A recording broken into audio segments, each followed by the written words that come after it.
Kansas magazine. Really? Looks like we're on. Good afternoon, everybody. Welcome to the City of Salina study session. And we're going to do an annual update on the arts, or state of the arts. And I'll pass it on to Mr. Wood. And I'm going to quickly pass it over to Brad Anderson. This is kind of his show today, so go ahead, Brad. Thank you, Jacob. Thank you, Mayor and Commissioners. My name is Brad Anderson, Executive Director of Salina Arts and Humanities since 2011. It's been a great job. I greatly appreciate this opportunity to provide a report on the state of the arts in Salina, especially during National Arts and Humanities Month, where the impact of arts are celebrated across the nation all month long. First, I'd like to introduce our staff that are here. We have Anna Pauscher-Morowitz, our Operations and Development Manager. You can, yep. Amanda Morris is our Office Administrator. Allie Fisher is also up in the front office and works as a program assistant and also takes care of Ardiopolis during the summertime. Myra Mota is our finance and account person, so she helps me make the numbers look good and make sure they're accurate with Debbie. Sarah Keck is our arts education coordinator, and she also helps or does the entertainment booking for the River Festival. And Crystal Hammerschmidt is our visual arts specialist. She does the public art program, all of the different areas of visual arts related to the Smoky Hill River Festival each year. Part of the reason I mentioned the festival and our activities is that comprises about 50% of our work here. I didn't miss anybody. Well, and Susan is going to get introduced when her department or her division is done. Today, what we're going to do is this is your table of contents. I'm going to provide a brief financial update. All of this is in print in your booklet that we made for you, so that you don't have to listen to me read to you. But we will be going over the highlights of this year's Smoky Hill River Festival from both a finance and a public participation. The written report, the bulk of the written report, is really meant to help serve as a resource for you as commissioners. If you get asked, what is it? Why do we invest in the arts? What exactly, who does what? This provides an outline of each of the areas in the community that you provide financial support. It also provides information about some of the key programs and events that Arts and Humanities does. So I'm not going to go through all of those with you. I'm going to trust that at your leisure or when you're ready, you can read through that and learn more as your interest arises or as the public inquires. So please hang on to this and use it as a resource guide throughout the year. Then I mentioned there'll be 8 entities that will each be presenting for about 7 minutes each to you today to talk about their role in the community and the impact of their of the funding that you provide through transient guest tax or through direct support from the general fund or indirect support through in-kind contributions that you make. And I think you'll see that there's a very strong impact and a great return on the investment that you're making to these organizations as they improve the quality of life in Salina. And then finally, we're here not only to highlight the positive impact of those organizations, but the combined economic benefit from all of those agencies. And so as we go through this, we're going to have a lot of change happening at the dais, and so we'll have each of the folks present. If you can hold your questions or write them down towards the very end, that'll ensure that we get through all of the presenters, and then we should have 10 or 15 minutes at the end for questions if all goes well. So moving right into the Smoky Hill River Festival, page 26 and 27 of your guide includes the cash portion of the report for this year. It shows, again, as a reminder, our goal every year is for the Smoky Hill River Festival to pay for itself, except for our salaries. The general fund, or the contribution to the Arts and Humanities Fund that Debbie makes each year from finance to help the rest of our operations as a department in arts education, public art, operations, management, community engagement outside of the River Festival. All of our direct costs for the festival, we try to have the revenue that's generated from that match or exceed the expenses. And you can see here on page 26 that this year, with both private support through generous donations from the community, and this is all cash, grants, vendor fees, wristbands, the admissions, the fees that artists pay to come to the festival, all of that generated a total of $477,000, almost $478,000. Our expenses came in at $453,000 and leaving a net income. Now there is an outstanding payable that actually I think that's been paid now, but our net profit for this year is finishing $22,646 to the positive. It was less than last year, but still a respectable year for what we have. I'd like to let you know briefly what a balancing act that can be. I missed printing the very last page in your booklet, so if you go past 28 it says in-kind cost avoidance at the top of the page. We just went over brief highlights of the cash budget. Well, in addition to that, our staff is responsible for raising altogether between the museum and arts and humanities, we raise close to $500,000 a year of cash and in-kind contributions. It's actually higher than that, to help support programming and help offset what would be a larger amount subsidized by the city if we didn't do that. So part of that includes, and on the in-kind cost avoidance, our staff and I looked through what exactly would we have to pay for if we lost it in kind contributions. That would be on-site electrical folks. It would be the discounts that are provided by the porta potty vendor, hospitality and food, media and marketing. We'd still have to advertise even if we didn't get in-kind contributions from those folks, technical services and products. All of that in those direct things that if we lost them from the local business, we'd have to pay for next week is $181,000. Now, to put that in perspective, if we lost that and we had to do a cost recovery, that would just a little bit more than double the per person admission cost for the River Festival. So that generosity of the community and their in-kind support helps the bottom line of the city in its expenditures and in our operation, and helps keep the festival affordable and accessible. If we added the volunteers that you see down below that, that would double that again. It would our costs for that event would go from $15 in advance for the 4 days to $45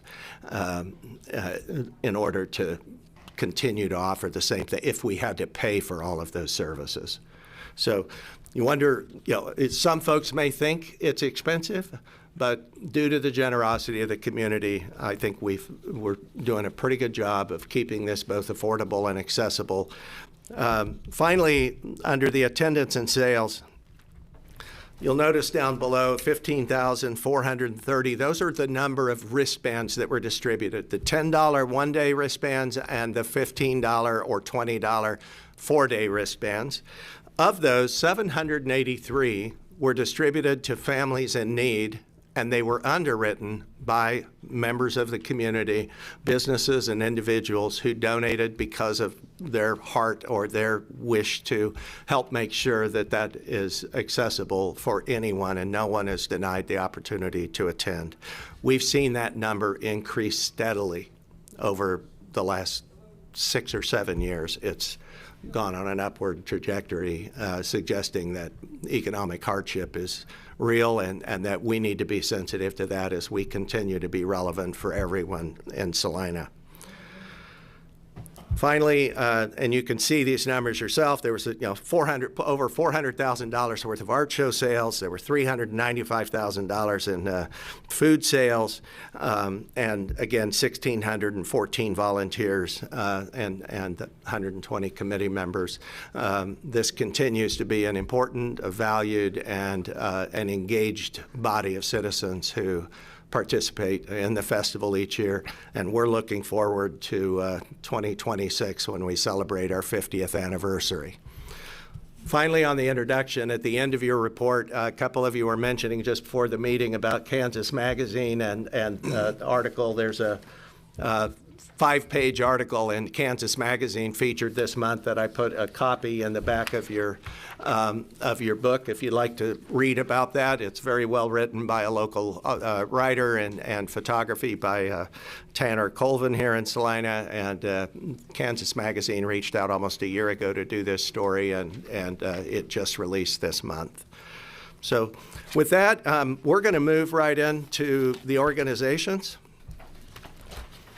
And so first up is Linda Henderson from the Rolling Hills Zoo. And you have profile sheets beginning on page 14 for each of those organizations. It gives their mission statements and some of the financial data that's related to their overall budget and so on. We'll do a summary at the end of that. But Linda's here to tell you more about the impact of the zoo.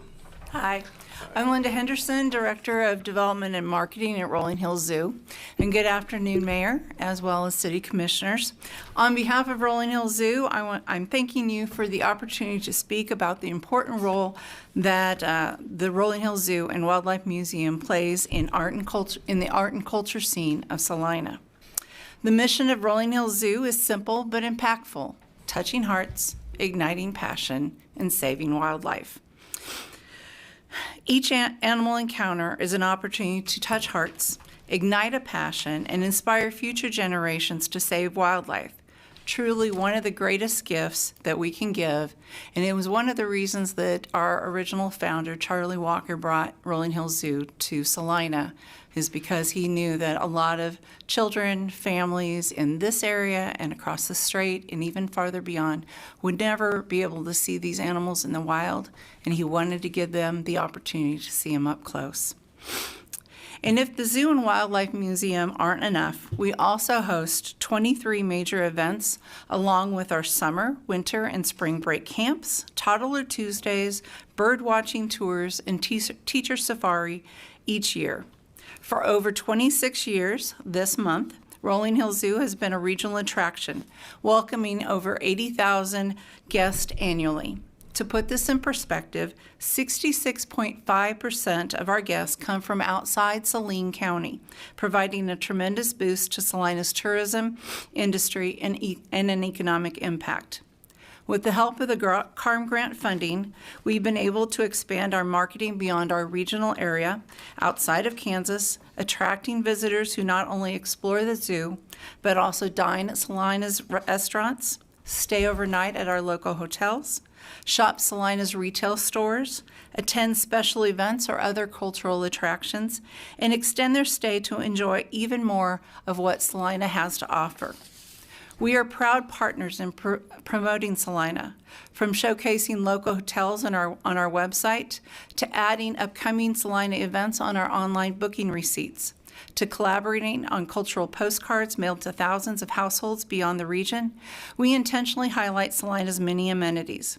We also proudly feature the Visit Salina, Salina Arts and Entertainment, and City of Salina logos in our marketing efforts to encourage visitors to fully experience our community. Rolling Hills Zoo also believes in investing locally. We employ 42 full-time staff members and additional seasonal staff members each year, spending over $4 million annually on goods and services. The majority are recirculating directly back into our local economy. This year marks an exciting new chapter. We are going to be breaking grounds on Tiger Falls, our state-of-the-art tiger habitat designed to house up over 7 tigers. With this new addition, we'll refresh our billboards that are strategically placed along I-70 and I-135, inviting travelers to discover their wild side at Rolling Hills Zoo in the heart of Kansas and within a heartbeat of Salina. Rolling Hills Zoo is proud to be ranked number 1 on TripAdvisor for things to do in Salina and honored with the Traveler's Choice Award. But rather than just take my word for it, here are a few words from our guests through our recent Google reviews. Amazing every time. Even during the off-season, it's a beautiful area to walk around and see the animals. Accessibility is a huge one for me as a manual wheelchair user. While it is a very hill-heavy area, every building and exhibit was made with accessibility in mind. Even buildings I was expecting to have trouble getting into proved to be easy to enter. Best zoo we have ever visited by far. Beautiful campus with so many amenities for young kids. The museum and indoor play area, incredible as well. This was a fantastic experience, very affordable and educational. Enclosures were in great condition, and staff was at every exhibit at some point cleaning and caring for the animals, who were also very friendly. The hyenas will race with you, and the leopards will pose. We don't train them to do that. They can come right up to the fence. It was so nice. The museum absolutely blew me away. It was so realistic. This place has a clear passion for conservation and rehabilitation. Our family of 11, 3 seniors, 2 adults, 1 special needs, 4 children, and 1 16-month-old went on a Wednesday. We were in awe of the museum and how well it was laid out. The kids loved the play area and didn't want to leave. The zoo area was way bigger than we were expecting, which was a great treat. Have to go through the museum, a hidden gem. That in itself is an experience. This zoo is wonderful. Lots of animals, animal interactions, kids petting zoo, and playground for kids. This zoo was impressive. Great exhibits, well taken care of, reasonably priced, clean bathrooms and facilities, lots of animals and things to see. Museum was really neat and well worth walking through, which is free with your entry to the zoo. We love stopping off the highway to go to the zoo, and we will definitely go again next time we are passing through. Well worth the stop. I'm not one to take time to write a review, but definitely worth 5 stars. Stopping at the zoo quickly became an I-70 tradition, for good reason. I feel sorry for all the people who pass by and miss the opportunity to visit the zoo that feels like it's your own private zoo. For me, the tigers and the snow leopards are the highlights. If you don't feel like up to walking, there are some very nice mobility options as well for a cost. Check it out. This was so amazing. My husband and I had lots of fun. Plus, they have a museum as well inside the gift shop. Super kid-friendly, and had tons of rides for them to enjoy to see all the animals. What a great little zoo. The kids all enjoyed the exhibits, even in the heat. The tram ride around the zoo was a great experience. Our driver, Roger, was very knowledgeable and informative. Visited the zoo on Saturday. This was our 2nd time to visit. It is a wonderful little zoo with plenty of animals to see. The grounds are very nice and well kept. The museum with the dioramas of wildlife and the natural habitat is well worth admission, which is also included with your zoo admission. If you're ever in the area looking for something to do, don't miss this one. You won't be disappointed. And finally, such a nice place for the family. Great, well-kept exhibits and facilities. The colorful, detailed map was helpful, interactive, things to do. The restaurant, it was quite affordable and comparatively. The grounds are clean. I didn't see one piece of litter. As you can see, Rolling Hills Zoo is a travel destination for many, traveling through Kansas and or seeking new adventures and wild encounters. The funding we receive from the CARM grant is incredibly important to the marketing efforts we do to bring visitors to Salina, and for that, we thank you for your continued support. Thank you, Linda. Next up is Misty Serene from the Salina Art Center.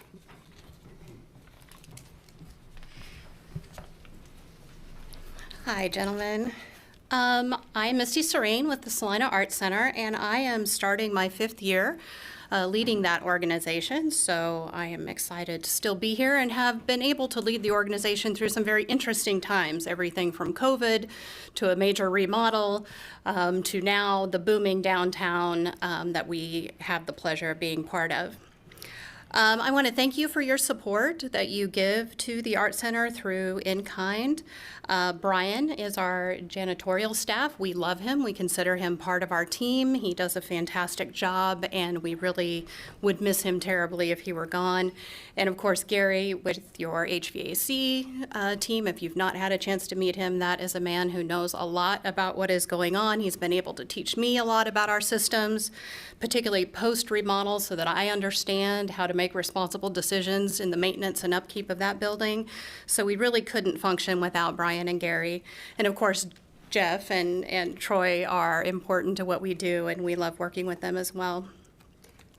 My goal when I came on to the Art Center was to create a space that was reflective of our community, that allowed people an opportunity to belong, to be curious, to ask questions, and to really explore a wide range of human experiences. And we've had the ability to do that through everything from art exhibition to film to art making opportunities. You will see some of this in our current exhibition, which is Revision, which is a completely Native American art show curated by a Native American artist, telling that Native story from a very authentic place without any sort of intervention from my lens or anyone else's lens in what is happening. And through that, you can see how they are using art as a way to further their own heritage and traditions and pass down information within their community, which, if you think about it, is something that we all do. We also have shared information with our community about how to fight for veterans' rights, particularly our vulnerable veterans who are at risk for suicide and a variety of mental health issues. We like to think of ourselves as not having a political leaning. We don't think of ourselves as having any sort of special interest, but rather a reflection of what our community wants to know about. The Art Center gives us a safe space to dig into things that we may not understand, to watch movies about characters and stories that we may never experience, but hopefully gives us the opportunity to develop some empathy and perhaps some greater understanding of what's happening in the world outside of Salina. The Art Center definitely creates a space where nothing is beyond our ability to talk about or to ask questions about. We have had very hard conversations in our time at the Art Center, but we also have very joyful conversations. One of our most recent was a conversation about book banning, where we had a lot of information thrown at us from a lot of sides and a lot of political interest groups, but gave us the opportunity to ask the question of why and what happens as we go forward down that path. We also will be having a discussion later next month on the Indian boarding schools and what that did to some of those cultural traditions. So what I'm trying to point out with all of this is that nothing is off the table. We are really willing to explore anything that we can. I'm not going to spend a lot of time telling you about the thousands of people that visit the Art Center. Brad has very generously put that into a report, so I'm not going to go through the numbers, but you can see that we do a pretty good job of earning a good half of our income each year, and then the rest of it is coming from philanthropic dollars and then generous supporters like the city.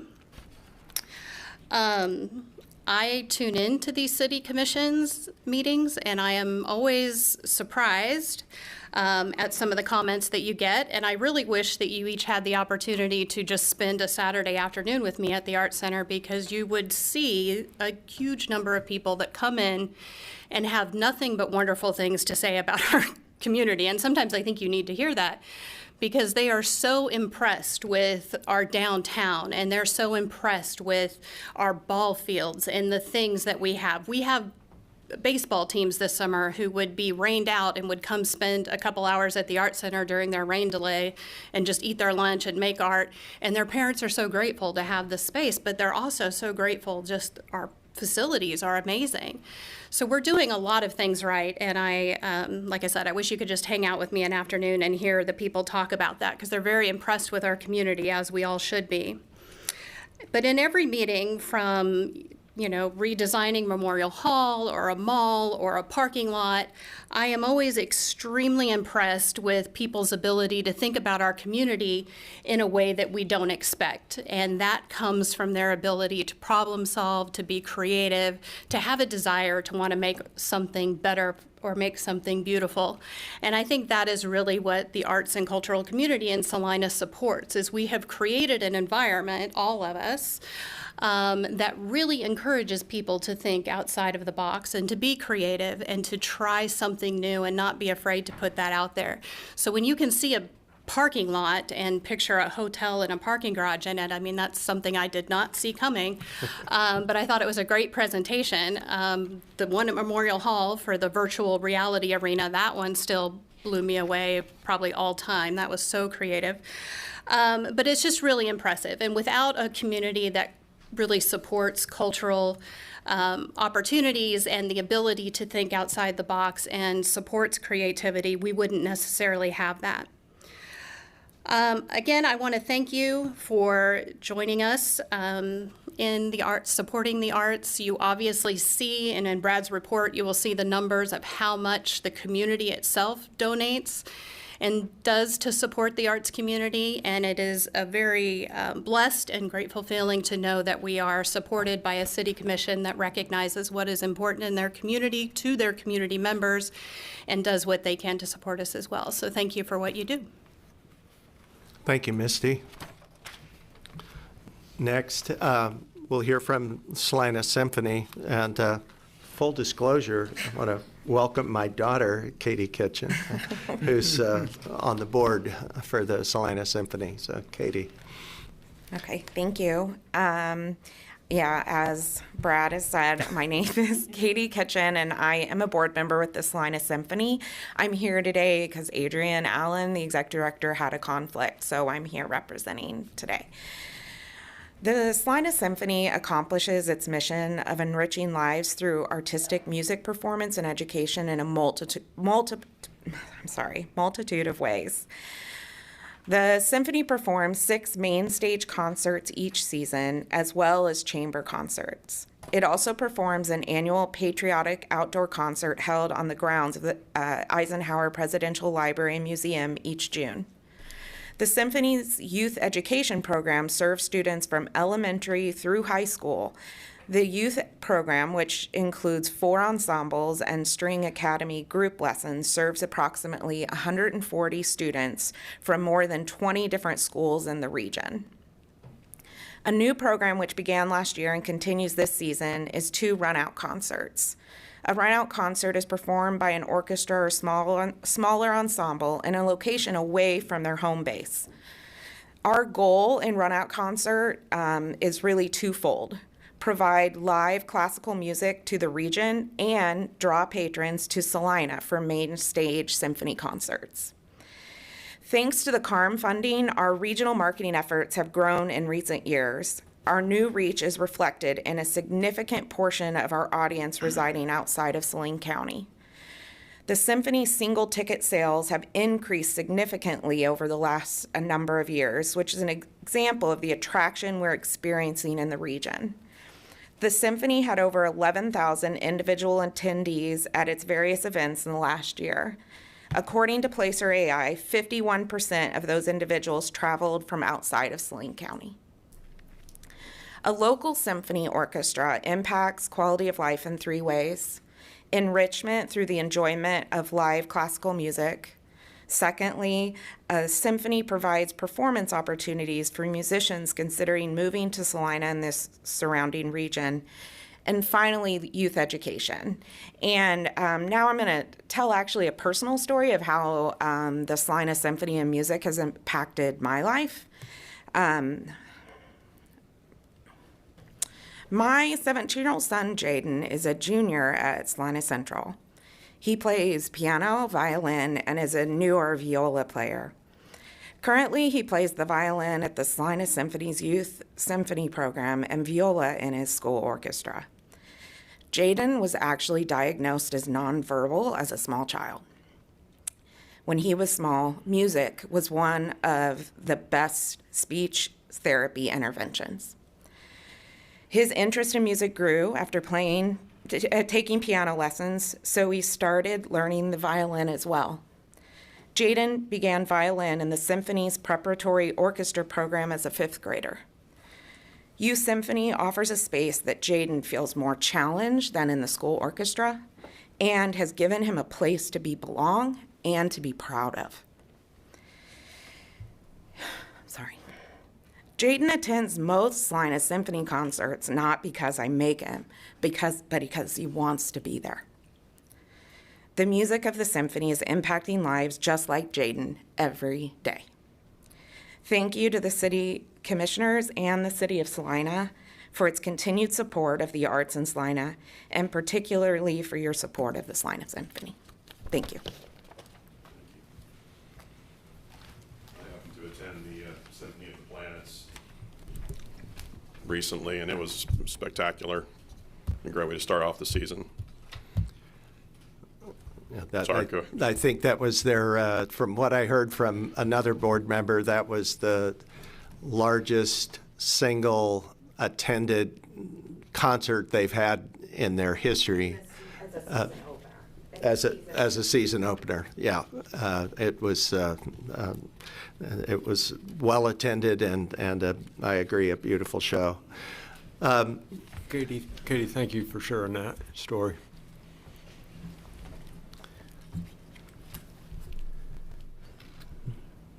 Next, Susan Hawksworth is a member of the Department of Arts and Humanities, but I didn't introduce her earlier because this is the first time that I think we've given the museum a chance to be included with the other cultural partners. I think it's important, even though they're funded through the general fund, they do other private fundraising as well, but the museum is an important partner to many of the other culturals that you have here, and while they're not eligible for CARM funding, they can be a partner to some of those other organizations in marketing and destination, and they serve an important role. And so this felt like a good opportunity to include them with these other presentations. So with that, Susan.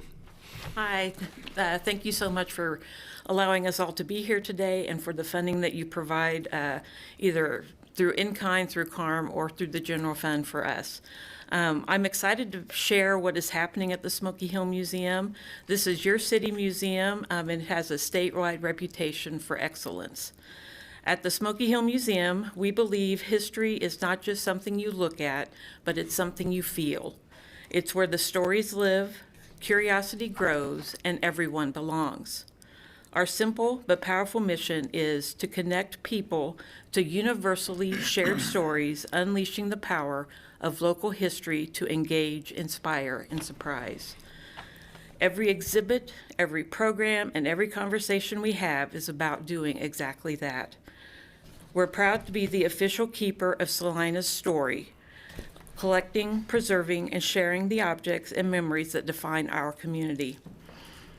As one of only 5 accredited history museums in Kansas, we set the standard for quality and creativity, and best of all, thanks to the City of Salina's support, admission is always free. From hands-on fun to thought-provoking exhibits, the Smoky Hill Museum brings history to life in many ways. From school programs like our Kansas Day program, where 3rd graders come and spend a full week with us from around the community and surrounding area, and the upcoming cultural crawl that will be happening with 7th graders. Our first Thursday lecture series is incredibly popular, and it's where curiosity meets conversation. And of course, our annual street fair, a day packed with music, food, and community spirit.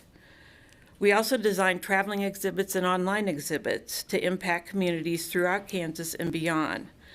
The museum's 3 traveling exhibits toured around the last 12 months to 14 different communities, most of which are small and rural communities and don't have a chance for changing exhibits. And then for an even bigger impact, our online exhibits have reached over 96,000 people worldwide, and our social media reaches almost 200,000 in this past year. The museum's impact does not stop with exhibits and programs, however. We answer hundreds of public research requests and even serve as consultants for museums throughout the country. Coming soon, we have something big. Get ready, in March of 2026, a traveling Smithsonian exhibit called The Americans will be visiting Salina at the Smoky Hill Museum. This powerful exhibit explores how American Indian images and stories, from Pocahontas to the Battle of the Little Bighorn, have shaped our nation's identity. And right alongside it, we will debut our own companion exhibit on the Battle of Indian Rock, connecting national history to Salina's local landscape. This has been a huge honor for us, and we are excited to be one of only 7 museums in Kansas to host this traveling countrywide exhibit. And that is not all that is coming. The museum is needing more space to provide even more impact to the community. To help us look at a new reality, the Smoky Hill Museum Friends funded a feasibility study and preliminary designs for the expansion of the museum. This expansion would provide even more space to preserve our community's history, more room to share the history itself, and to become a vital community gathering space. The Smoky Hill Museum would not be able to have such impact if it were not for you and the city of Salina. The city provides the essential funding and operational support to make all of this happen and allows the museum to stay accredited and accessible to everyone. For we believe that history is a verb.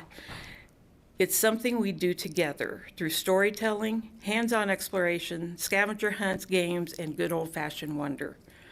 Here's a quick snapshot of our impact this year. With a budget a little over $735,000, there are 6 full-time staff and 4 part-time staff. That may be a small staff, but we are mighty, and we leverage our impact even further with over 11,000 volunteer hours. In person, we have over 19,000 visitors each year, this past year, with 38% of those coming from outside Saline County. And virtual and social media reach is more than 219,000. That's a lot of curiosity sparked and stories shared. I'll close with 2 of my favorite visitor comments in the past year because they capture exactly what we strive to do every day. From a 17-year-old Salina girl, she recently said, "I've never been here before, but if I had kids, I'd bring them. Great place. Keep doing what you're doing." And from a 10-year-old Junction City girl, "You can never make it better. Well, except for more histories. Your museum is the best I could ever imagine." That's why we do this, to connect, to inspire, and to remember people that history is alive and well right here in Salina. Thank you again. Thank you. Thank you, Susan. And I think we've mentioned this in a previous year, but as you're going to have an opportunity in the months ahead to hear more about the desire to expand and the rationale for that. But all you have to do is go to a First Thursday talk in the gallery and see that between maximizing every square foot and then some of the available space to present and creating an overflow space with a video feed to the second floor in order to have a quality experience in that storytelling and history, it's the price of popularity, and it's great having the museum as that resource for our community. Next up is Jane Gates with the Stiefel Theater. Hi, you guys. Before I get to the Stiefel, I just want to say that I've been in Salina since 1988. I came here from Colorado, and I've been involved in the arts organization since the day after I got here. It's kind of a funny story, but I met Martha Ray the next day at church. That Monday, I started working for Arts and Humanities, doing graphic design and branding for the festival for about 18 years. I was a docent at the Art Center right away. And I've been running the Stiefel for over 19 years now. And from my perspective and from what I hear from the bands and from all the people that come in from the region for our shows, I sometimes wonder if we're all so close to the extraordinary, robust arts organizations in Salina that we don't understand that not every community has this. In fact, I think you'd be hard-pressed to even find one that even has anything close to this. And I find myself kind of fascinated with the history, looking back to like Mr. Watson, who had the vision to even build the Stiefel Theater in 1931. You know, I remember one time asking Brad for early pictures of Oakdale Park and seeing like or maybe it was Susan, but like looking at people, you know, in the park. And I think it's, and just even the history of the Stiefel, it's an extraordinary history. And I just encourage us all to claim this in a very strong way as a community and remember how critical it is. And I don't know exactly like what that means, because I know budgets are tight. But it's something I hear a lot about, and I get asked a lot about how has Salina been able to do this. So I just want to share that. I also just got back from Nashville. I go to a lot of conferences, and this one was called the International Event Booking Association, where, you know, I'm reminded, and I don't think I've ever really shared this before, but the Stiefel is so much a part of a big organization, the national touring industry and it's defined in different ways. I mean, AIBA is one organization we're a part of. APAP is another one, which is a conference I go to in January. NEVA is another organization we're a part of, which is called the National Independent Venue Association, that came out of COVID when all funding was lost for independent venues like the Stiefel, and 90% were scheduled to close. And if you think about that and all the bands that are out touring, if they lose their venues, the bands go under, the venues go under, the economic impact from the venues stops. It would have been a terrible thing, and the industry really rallied together during COVID. It was shortly after that we were nominated for Theater of the Year with the ACMs. When I first got the call about that, I figured they meant Kansas, and it was actually a national nomination, the top 5 venues, which is a nomination that comes from tours, artists, agents, people out touring nominate venues. So that was kind of an extraordinary thing that happened. And once that happens to you when you're at a conference like NEVA, it brings a little more recognition to your venue, makes it a little bit easier to book shows. And certainly we have benefited from the reputation that the Stiefel has, and a lot of that is regional. And you can see on here that our, budget for marketing is $400,000 a year. Most of that is regional. So the support we get from CARM helps with that.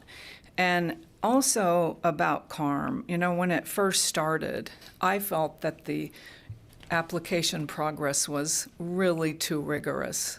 But what it did do was force us to look at a lot of things and do a lot of asking and answering these questions. And that, I think, has made us a healthier venue. So there's just been, lots of benefits to this program.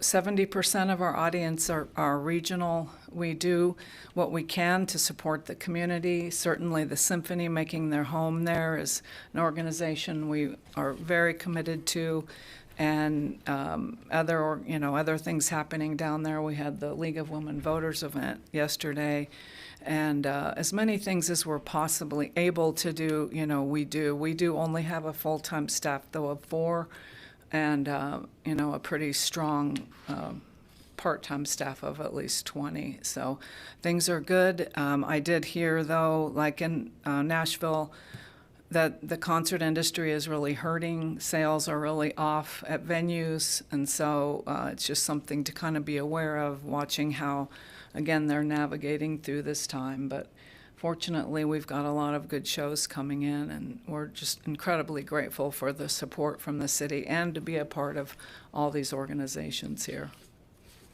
Thanks. Thank you. Thank you, Jane. Next, Michael Spicer will be talking about Theater Salina. And I apologize for my outfit. I got caught in the rain about lunchtime, and this was the driest clothes I had left in my office. Theater Salina, Salina Community Theater, is celebrating its 65th year. In that time, we have grown from a small organization that was itinerant to the organization now that is one of the most prolific community theaters in the country. We are one of the we're so proud to be one of the organizations in Salina that creates the entirety of what we present on our stage. I always encourage people to come by and to visit us and to walk through the theater, because when you come into the lobby, you're only seeing a small part of what it is that we're capable of doing. But to go into the theater and see where we create the sets and where the costumes are designed and created and where the staff puts everything together brings a resonance to what we're able to do here in a town of 50,000 that makes us not only unique in Salina, but unique nationally as well. We have more than 450 volunteers who donate more than 65,000 hours a year to Theater Salina to be able to create all of the work that we do there. We have a vibrant and robust educational program, teaching children from preschool through adults. Every year we bus in more than 5,000 young people throughout the region to come in and see our fall and spring shows.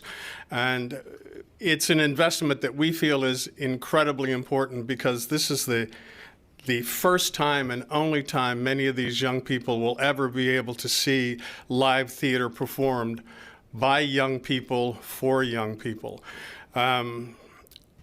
As far as what we provide to Salina, in the past decade, we have put more than $9 million in direct spending into the local economy. We've collected more than $300,000 in sales tax revenue that goes into the local economy, and that's direct spending. That's not what all of the people who come to our organization spend in town when they're here. Using the resources available to us recently, we were able to see that more than 50,000 people have visited Theater Salina in the last 12 months. Many of those young people, but we also vend tickets in more than 150 communities throughout Kansas and more than 26 other states. So we're not only an economic driver within Salina, we're also a driver of tourism coming into Salina as well, and we're very proud of that. We do a great deal of work with a limited staff. We have a full-time staff of 8 and a part-time staff of 2, but we also employ a huge number of contract teachers and musicians throughout the year. So our ability to bring people in to help create what it is that we do at the level that we produce it, and I hope that some of you were able to come and see our most recent production of Come From Away. It was the best of what we're capable. As I said to the closing afternoon audience, I would hesitate, because I was the director of it, I would hesitate to say this is the best show we've ever done, but I would be willing to say this is the best of which we're capable. I can stand for any questions for anybody. We're going to do questions at the end, Michael. All right? Okay, Thank you all. thanks. Finally, as Mary Landis comes up from the temple, I want to maybe call your attention to a little picture on page 12 that she may not know is there, but it's a picture of the new lighting that you authorized. And so if you want a little sneak peek at that beautiful, brightly lit parking lot, it's on page 12 along with her report on page 24. Good afternoon, Commissioners, and thank you for the opportunity to speak today. I am Mary Landis, Executive Director of the Temple. Our mission is simple yet powerful: to save and preserve the historic Temple building for use as a community resource center. And our vision is to see the Temple shine as a beacon that cultivates opportunity and strengthens community. With the help of dedicated volunteers and the generous support of our community, we've breathed new life into the historic Temple building, transforming a space that was once destined for abandonment into a thriving hub of innovation and collaboration. Today, the Temple proudly hosts 24 startup businesses, and we have a capacity for another 10 to 15. We have shared co-working spaces for local and regional visitors who need a place for remote work. And recently, day pass visitors have stopped at the Temple while traveling across country or while visiting family at Salina Regional. While here, they visit our downtown attractions and restaurants. We have conference rooms that provide central location for regional meetings and businesses, a culinary kitchen for hire, helping entrepreneurs. We have donated spaces for veterans gatherings and nonprofits, and historic tours that draw visitors and educate them on the downtown district.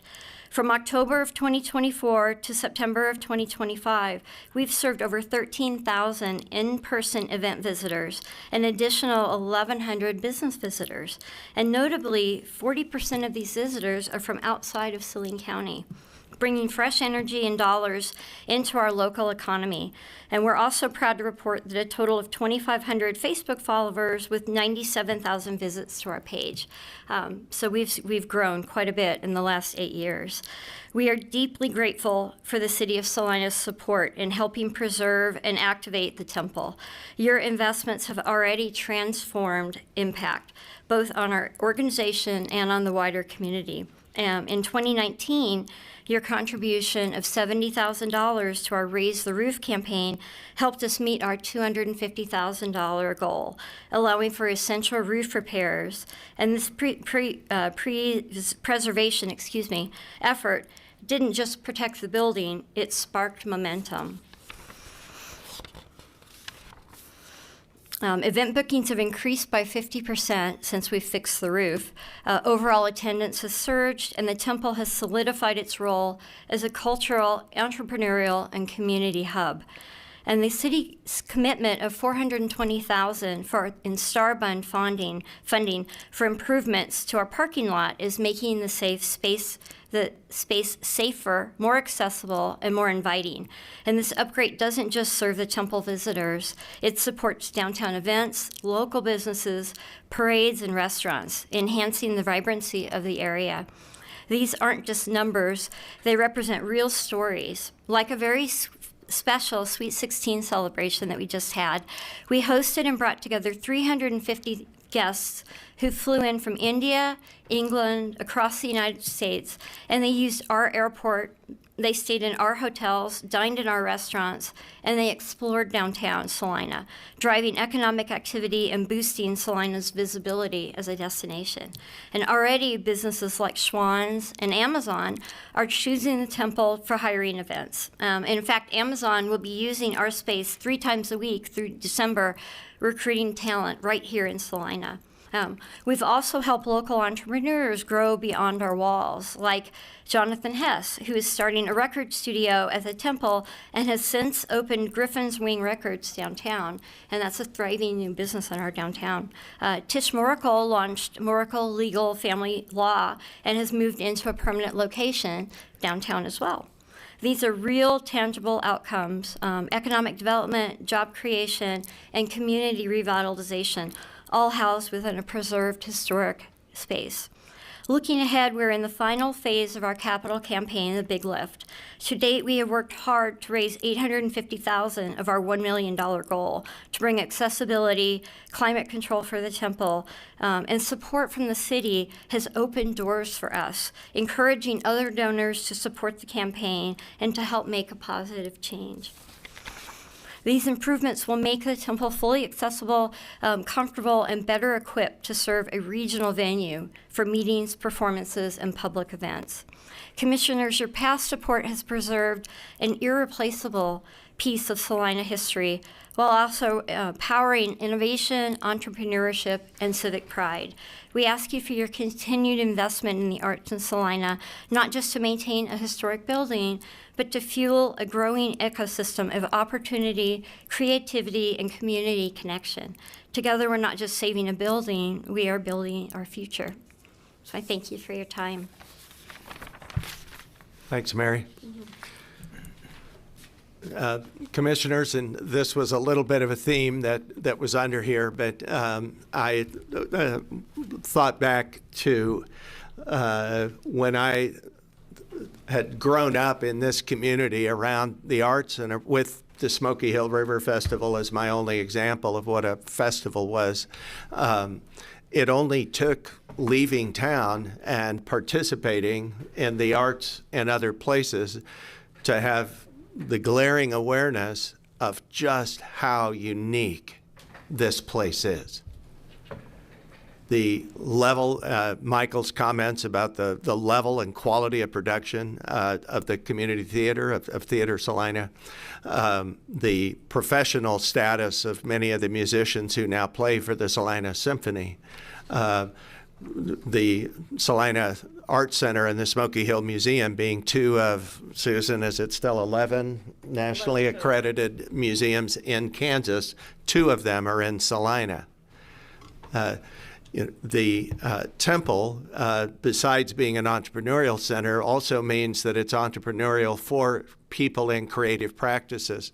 So there's a figure drawing group there. There's a guy who does guitar repair. There's private music lessons. Our cultural community is richer by these partnerships and these opportunities that exist with these folks who are putting on amazing productions. And a couple of, well, if I have you turn your attention to page 25 at the end of Mary's report, the combined impact report.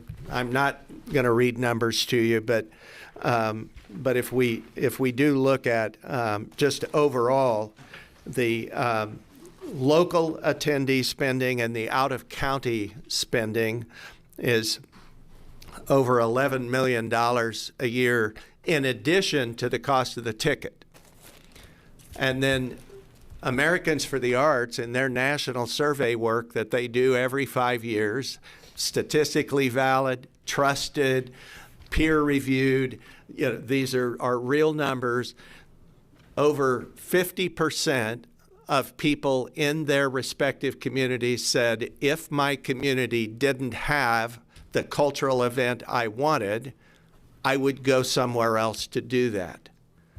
Well, having those things here keeps Salina residents here, and while the cultural arts regional marketing dollars from the transient guest tax are important, it's also important to keep local folks spending locally, and these organizations are doing a great job of engaging and providing accessibility and getting keeping our residents right here in Salina.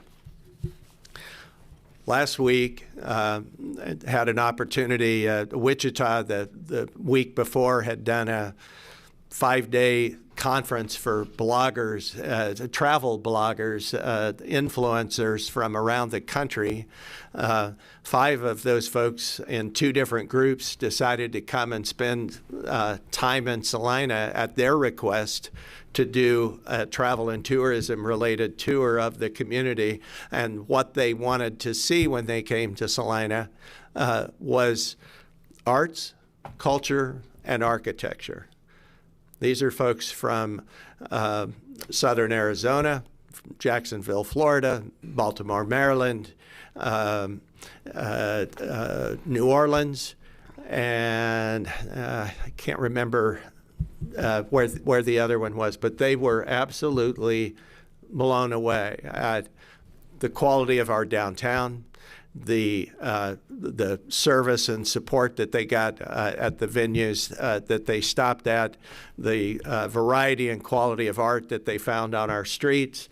They all remarked, similar kinds of things of how do you do this? How is it that a community can come together and make this happen? And I think sometimes if this is all you know and what you've grown up with, it's hard to imagine that it isn't like this everywhere, but it's not. And your investment in our department and in helping support these cultural organizations that have a tremendous responsibility of both private and earned revenue to help sustain them, your additional contributions that you make to help support these agencies is greatly appreciated and is very valuable to both the quality of life and the experiences that we create, not just for our residents, but also for visitors and helping attract them and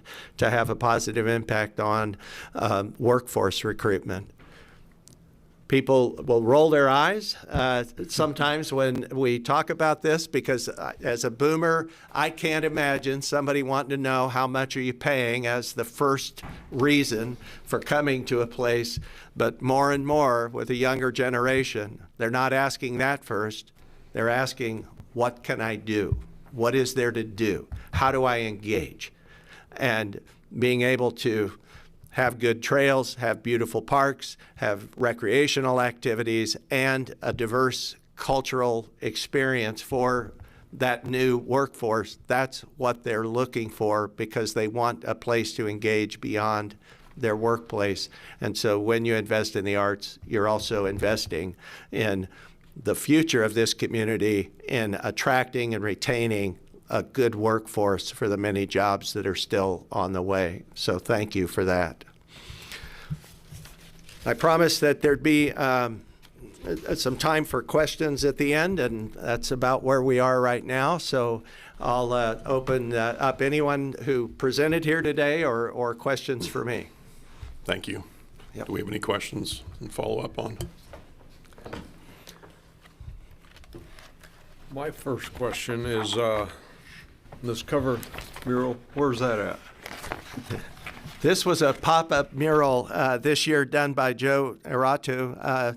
It's behind now I always say the social organization wrong, is Kiwanis or it's the building that is just to the, across from Southwestern Bell. The old AT&T. That ages you. It's, what's that? Southwestern Bell ages you. It does, yeah. It was before the breakup. It's in the alleyway between 7th and 8th in the 100 block of South 7th. So it's a back of a building that I believe is owned by Ashby House. Okay. And All it's right. setting in a It's window a in the little alley. hidden And then. Joe was not one of the featured artists, but he curated the Boom Mural Festival for Travis and Eric and that team that put that together. He comes from New Jersey each year, and he works with stencils and puts up a little surprise somewhere, usually in a quieter area that is just unexpected. So that was. Well, yesterday we enjoyed taking in the one in the alley that Mindy Allen did just west of Salina. Mindy's piece is very nice, and also the one does take some technology, but if you the mural by Insane 51 that is outside the back door of the Redfern Booksellers is a 3D mural, and many people have expressed they've never seen anything like that, but you can aim your phone at a QR code on the wall, and it turns the camera into a 3D viewer, and so you can move it from red to blue and see two completely different murals. It's or you can, I borrowed a pair of 3D glasses from the museum, and they work really well also. So it's and I've said this before, but I will mention it since those organizations, both Sculpture Tour and Boom, one of the things I hold up regularly as a sign of living in a healthy community that appreciates and values the arts is when the private sector steps up and helps us all fulfill our mission by their dedication and commitment to add to what we're doing is a wonderful thing. And I'm so excited to be able to have, and I'm not saying that just because Commissioner Hoppeck's here, but that vision and leadership that came through him and Trey Mowry and others at the beginning of that with the Chamber of Commerce has made a lasting impact. And we've got 45 pieces of art around town at least that are publicly visible that we didn't have 15 years ago. And that's not something we'd care to manage to and produce every year just because we have limits of our capabilities. So. I just have one question. Where's the best place for a person fresh in town for a couple of days to find all of this easily under one click, one umbrella? Or is there well, a place? It's funny that you'd ask that. We are, and there's a brief mention of it in our department profile. We're not ready for prime time yet, but Arts and Humanities just subscribed with Crystal and Allie's work. We subscribed to an organization nationally called the Public Art Network. The Public Art Network. Public Art Archive. The Public Art Archive, when it's populated, will have all of the private and public work that is being produced in town in one searchable database with interactive maps and categories and artist information. In the meantime, Dr. Davis, there is a document on the Arts and Humanities website on the top of the page, salinaarts.com, and at the top it says Downtown Art Tour. And that is a PDF guide that's got about 80 pieces mentioned. We haven't added the 2025 Boom works yet. And we don't put the individual Sculpture Tour pieces on that because of the frequency of change. But what we do put is it's a block by block walking guide throughout the downtown of all of those almost 80 pieces. And it includes where you can get a brochure for Sculpture Tour so that it directs people to that information.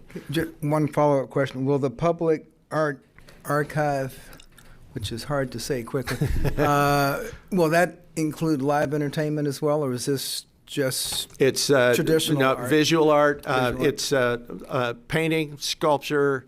I don't think it does historic architecture either, but sculpture and painting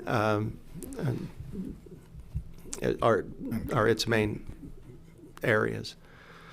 That is a growing concern with the number of people who are coming to town. It's probably the single most frequent question we get asked. Where do we find that in one place? And if you want the most in-depth information right now, you've got to go to Sculpture Tour's website, you've got to go to our website, you've got to go to Boom's website, and then there's maybe some other odds and ends on things. So we're trying to consolidate all that into one place, and hopefully within the next 3 to 6 months that more than 200 pieces or whatever will be on there. And eventually, I think it includes I'm going to look back. I think it includes the two-dimensional work, like what's hanging in these walls as well, will be able to, correct? Yeah, it will have, and that's in excess. That's going to take a while because that is in excess of 500 works total that we have throughout the community, both inside and outside. But it's an important tool. In the tool. meantime, we can just call you. You can call me. Okay. Yeah, and I'll do the tour. Okay. I wanted to follow up on Rolling Hill Zoo with the recent passing of Jane Goodall. Channel 12 News did a story, and their first shot was with Charlie Walker and Jane Goodall. And he had brought her here 3 times. Right. That was pretty impressive. If you have comments, go to the dais. Yes, we were very saddened to learn of Jane's passing, but we were honored to have her at the zoo 3 different opportunities. She was one of the first to really look at our chimpanzee habitat and give us some feedback on that. She was very pleased with its design and the way that we were caring for the chimpanzees that we call Rolling Hill Zoo home. But she has been a good friend of Rolling Hill Zoo, and we will continue to honor her legacy and the work that she has done throughout her lifetime.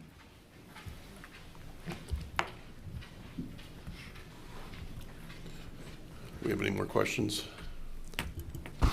Yeah, I really don't have any questions. I'm pretty familiar with everything, and again, kind of like Jane said, for a town our size, I think you'd be hard pressed to find the different art that we have available, the different venues and everything. But as a city commissioner, we sit up here and we talk about, economic, and we spend a lot of money on economic development. And, how are we going to get people to move here? How do we get businesses to move here? And you never know what that's going to be. I still go back to thanking the taxpayers when they passed the bond issue that touched every school. I mean, when people look to come to your community, obviously education's a very important part. But as we bring people and we want them to come to our community, you never know what's going to make them want to be here and stay here, whether it's attending Theater Salina or whether it's something at the Stiefel. We spend a lot of money on the field house and on ball fields and things, but there's still that group that wants to be involved in the arts, whether it's visual or whether it's music or whatever. And so when you look at the symphony, or you look at now the Arts Center has classes that, kids, that youth can go to, or now Theater Salina with their education wing. Those are the type of things that give you a rounded community, and I think opens up the opportunity to bring more people to our community. So for that, I'm grateful. And again, you try to find another community of 50,000 that offers the things we do, and I think you'd be very hard pressed to do. If I could follow up on that, when I had made my second trip back to Salina, probably 1998, just about decided I want to come. Dirk Hutchinson took me to a Salina Symphony concert. They were playing in Central High School Auditorium, and I was just blown away by the program. I said, whoa, this place has a symphony like this? I said, I may have misjudged this place, or it's actually better than what I thought. But having played in orchestras and bands over the years, I like all types of music. But just the fact that Salina had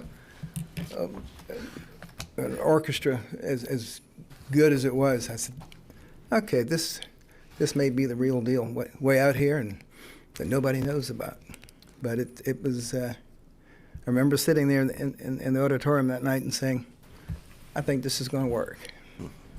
In my 15-year tenure, I think the symphony's budget is more than doubled from what it was. They're paying all of their musicians now, and they're attracting musicians who want to play for the Salina Symphony and to work with Yaniv as the music director. They're coming from Wichita, Lawrence, Kansas City, Manhattan, Hayes, and other areas in central Kansas, and being able to raise the professionalism of those musicians and to give them an experience here when they come, being treated both with respect and with crowds that are appreciative of what they do. It's good for everyone because the musicians get a great joy about playing in a compelling program and a challenging program as well. Mm-hmm. Yes. Just to add one piece to that as well, for the first time going forward in our seasons for the Salina Symphony, is we are going to make sure our concerts are complementary to the Wichita Symphony, because we have so many players coming from the Wichita Symphony playing in our orchestra. So just to add to that piece. Thank you. You know, those create new challenges. The symphony and other organizations have talked about wanting to grow the community of artists that we have in various disciplines, and so the symphony is intentionally trying to improve the availability of violin instruction in particular, but the strings teaching to help grow a number of new musicians to move into the program. So, and before you dismiss, on the last page, finally kind of wrapping up, I believe Michael mentioned 65 years. Katie might have mentioned 70 years for the symphony. They're celebrating their 70th season. Salina Arts and Humanities is celebrating beginning this fall and next year 60 years as an agency in the city. That we were founded the same year that the National Endowment for the Arts was. And again, it's a representation of Salina being a leader in recognizing the importance of that, helping fund a program for arts and culture as part of the city, going back from the earliest days that we were doing it as a nation. And so those organizations will be, and the museum is going to be 40 years old. So between the festival's 50th, the museum's 40th, the symphony's 70th, and the community theater's 65th, and our 60th, and the nation's going to be 250.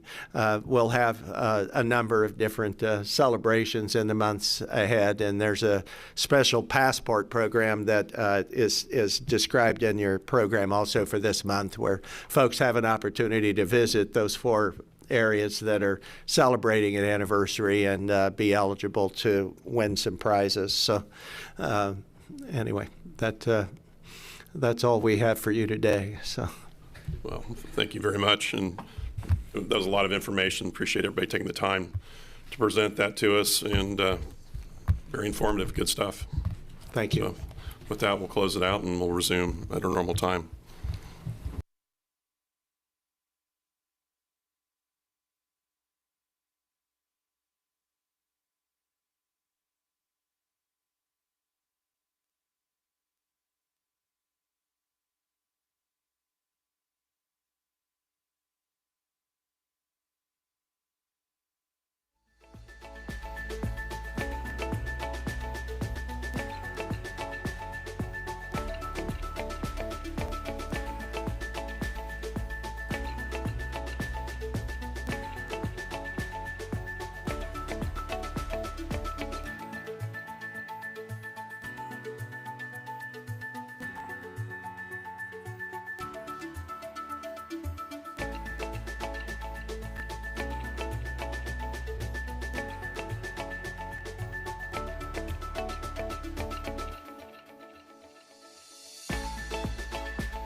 We'll go ahead and get started. Good afternoon, everybody.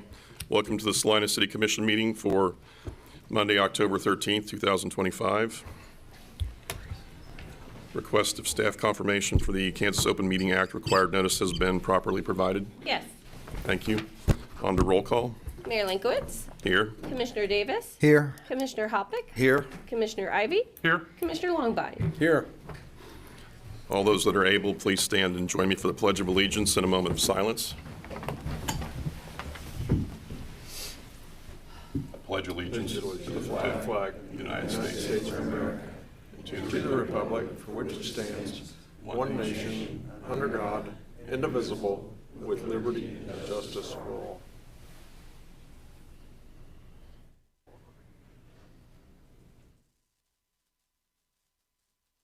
You may be seated. We don't have any public hearings today, so on to the consent agenda.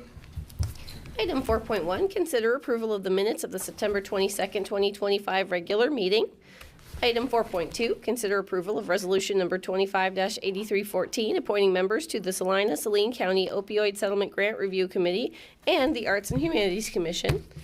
Item 4.3, consider approval of change order number 3 to project number 20029, Phase 2 of Project Rise Centennial Road and Arnold Avenue improvements. And item 4.4, consider approval of resolution 25-8313, appointing members of the Planning Commission to the Board of Zoning Appeals and Heritage Commission. Thank you. Is there any item on the consent agenda the commissioner would like to pull? Is there a citizen that'd like to comment on any item from the consent agenda? Ben Winhill, Salina. I would like to know, with the change order number 3 on 4.3, what's the dollar amount on that?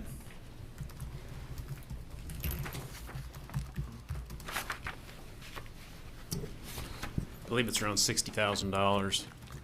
It's in there.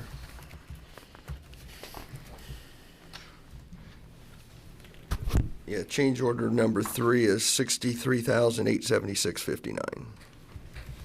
Thank you. I'll bring it back to the commission. Mayor, I move we present the consent agenda as presented. Second. We have a motion and a second to approve the consent agenda as read, 4.1 through 4.4. Those in favor say aye. Aye. Opposed, same sign. On to administration, 5.1. Item 5.1, consider approval of and authorize the mayor to sign the Second Amendment to the agreement with Salina Baseball Enterprises Incorporated relating to Wilbur Field and James Matson Field. Mr. Hammond. Thank you, Mayor Linkwitz, City Commissioners, Jeff Hammond. Director of Parks and Recreation. I stand before you today to present a proposed second amendment to the agreement with Salina Baseball Enterprises related to the continued development and finishing the construction for Pestinger Family Stadium at Berkeley Family Recreational Area. Some background. October 9th of 2023, the City Commission authorized the agreement with Salina Baseball Enterprises for the development of Pestinger Family Stadium. This agreement included the complete renovation of the former Roger Wilbur Field and the renaming of Roger Wilbur Field to Pestinger Family Stadium in honor of the community contributions to the project through Salina Baseball. Following this, the City Commission also approved the honorary naming of Tower Field, which was colloquially called Tower Field, to Roger Wilbur Field, and acknowledged the philanthropic naming efforts that transitioned the former Wilbur Field to Pestinger Family. In agreement with Salina Baseball and the construction estimates at the time, the city budgeted a contribution to the Pestinger Family Stadium project for the complete renovation of the baseball field in the amount of $932,867, with the possibility of that going higher. The First Amendment to the agreement was authorized in February 12th of 2024. The First Amendment to the agreement with Salina Baseball outlined a phased implementation approach for construction, ensuring the project proceeds within the available budgetary constraints related to the fundraising efforts by Salina Baseball. The First Amendment emphasized a controlled and efficient process for the city to work together with Salina Baseball. Phase 1 of the city-funded items encompassed comprehensive site work, concrete work, fencing, lighting, LED lighting at Dean Evans Stadium, Pestinger Family Stadium as well for lighting, new lighting, and new electrical service for the Pestinger Family Stadium. Phase 2 was the hitting cage located in between Dean Evans and Pestinger Family Stadium. Phases 1 and 2 have reached completion in late winter 2024. We now focus on Phase 3, the grandstand, with press box and additional seating. Salina Baseball Enterprises approached the Berkeley Family Recreational Area Board regarding a potential donation ranging from $190,000 to $200,000 on behalf of Sacred Heart. With this potential donation, Sacred Heart Junior-Senior High School would request being included into the scheduling priority and an adjustment to the rental fee from the base rate. The renderings of the grandstand with press box and elevated seating are included in the staff report. I wanted to also go through the staff report to show where the proposed scheduling priority for the possible inclusion of Sacred Heart would be in our scheduling priority on page 3 of the staff report. This is a screenshot or a snippet from the spring scheduling priority for both Dean Evans and Pestinger, but it shows you where Sacred Heart would land based on the Berkeley Family Recreational Area Board's discussions about where they should land in the scheduling priority. And you can see Sacred Heart is below games for USD 305. Sacred Heart Games is just that, games. It is not practices. On page 4, it shows the percentage discount from the base rate for the use of Pestinger Family Stadium by Sacred Heart. And it would be a 25% off or 75% of the base rate for games. And those are the fees there, and you can see the tiered fee as compared to the fee would be Dean Evans, which would be the full amount. Let's see. In the August meeting of the Berkeley Family Recreational Area Board, the board recommended to include Sacred Heart into the scheduling priority and the reduced fee schedule in consideration for the donation to complete Phase 3 for Salina Baseball to finish the Pestinger Family Stadium.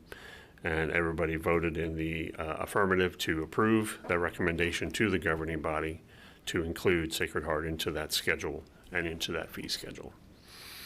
The second amendment that is being proposed to you today with Salina Baseball, the second amendment to the agreement with Salina Baseball includes the inclusion of Sacred Heart into the scheduling priority and a reduced fee schedule, the recognition of the third phase of the project and the components of that third phase, and the requirement of Salina Baseball to show available funds as a condition of this agreement. There's a red line and a clean version of the second amendment in your packet to review as part of the staff report. As you can see for Phase 3 in the project summary, which is the Excel spreadsheet that's included in the staff packet, the city's responsibilities for Phase 3 would be the electricity, which we've always done the electricity as part of this project, and also the PA system, public address system for the stadium, and then also any furniture, fixture, equipment inside the press box. They show a refrigerator there, but we've identified other things that we would need to be responsible for, like chairs and finishing out the press box, things like that. Other pending city tasks related to the Pestinger project as a whole. We'll have a light pole, a lighted flagpole that would serve both Dean Evans and Pestinger Field. The electricity is already there, available for that, and we will have that done before spring of 2026. It'll be a large, tall, 45-foot flagpole that for Pledge of Allegiance and things like that. We have to remove some of the bleachers out of the area, out of the way, so this grandstand work can continue or can start. And as if you've looked at that site at all in the past 6 to 8 months, we did put in an irrigation system and we put in grass seed, and it's growing pretty healthily, but we will be overseeding it. Matter of fact, we'd probably overseed it right now, and we'll do that again in the spring.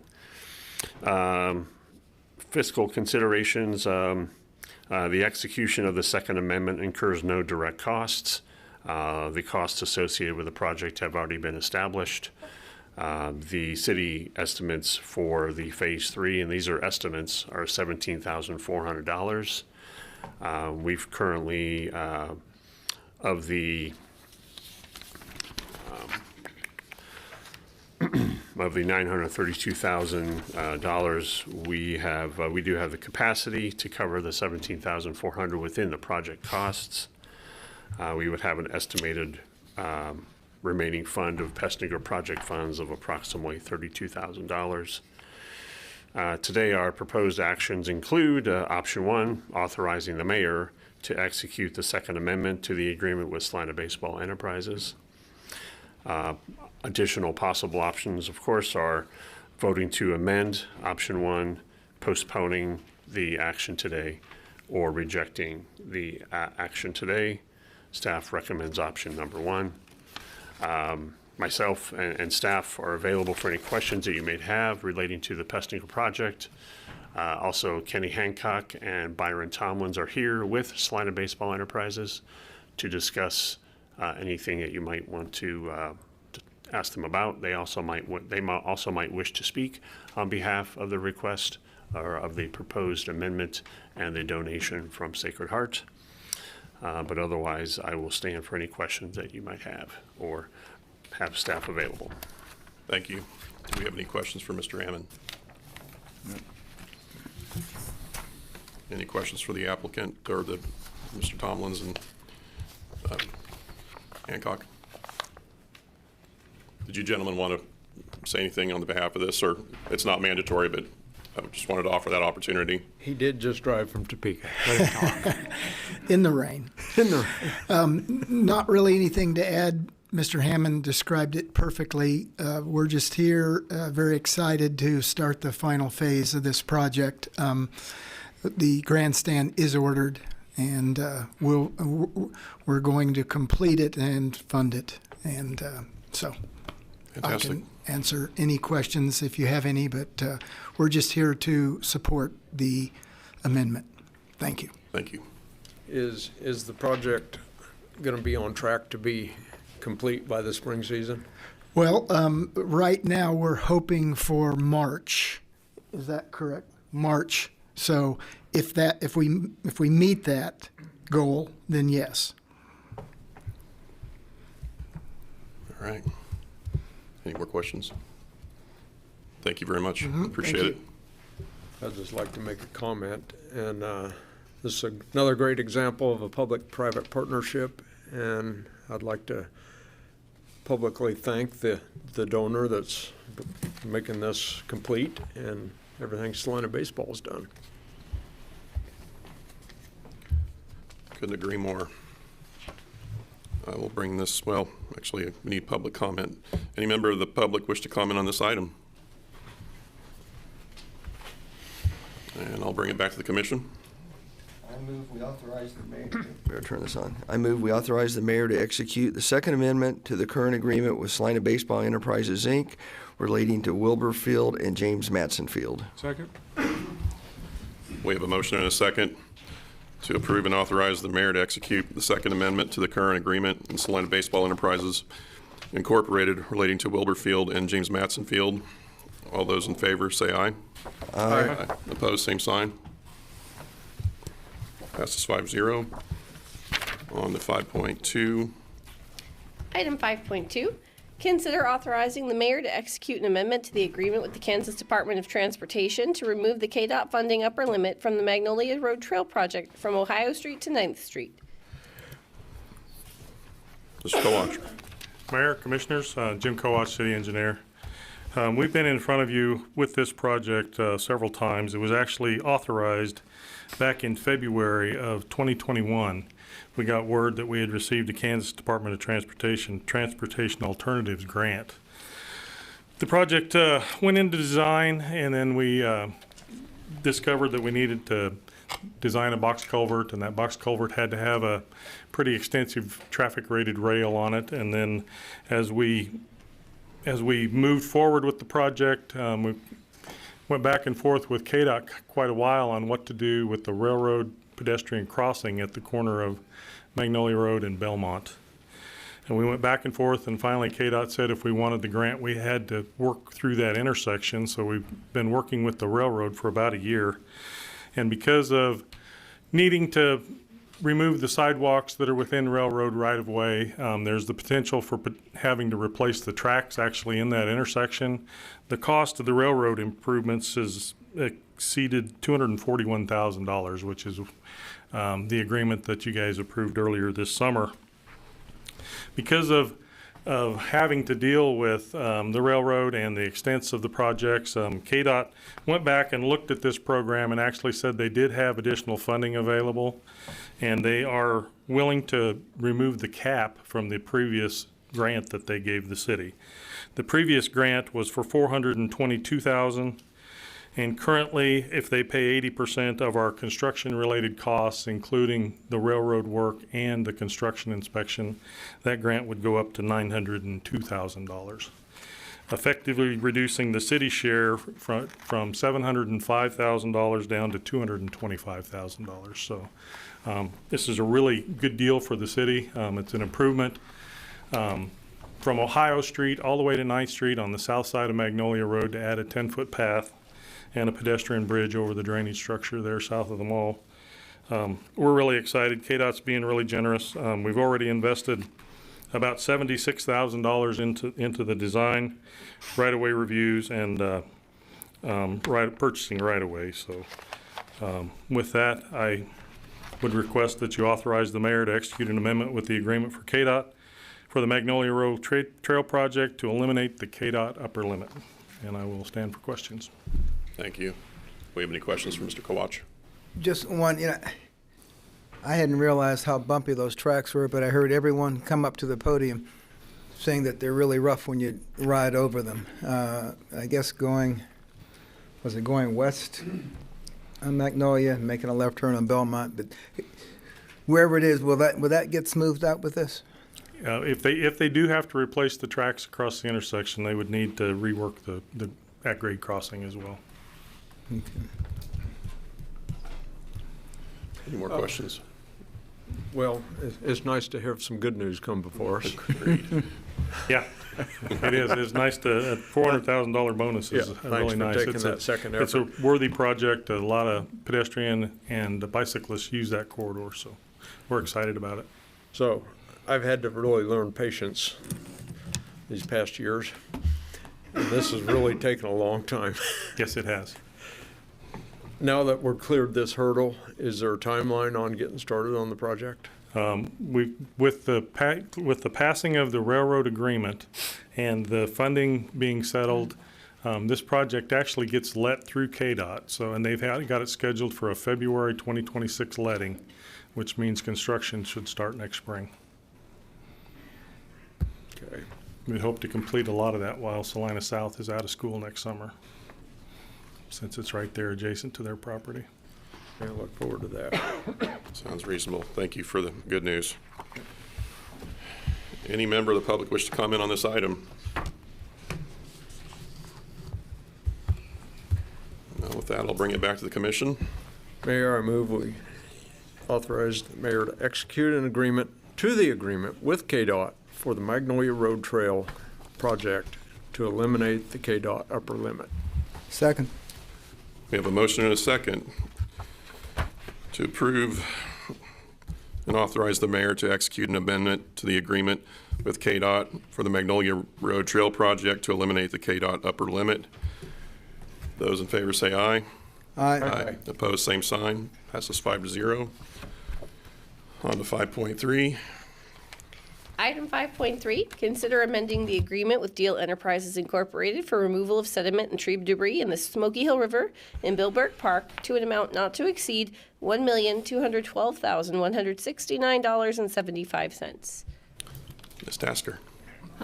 Thank you, Mayor and Commissioners. Martha Tasker, Director of Utilities, and Scott is helping me with some photos, so if you would put number 2 up there, Scott. That'll save me explaining or trying to draw a picture in your mind. So,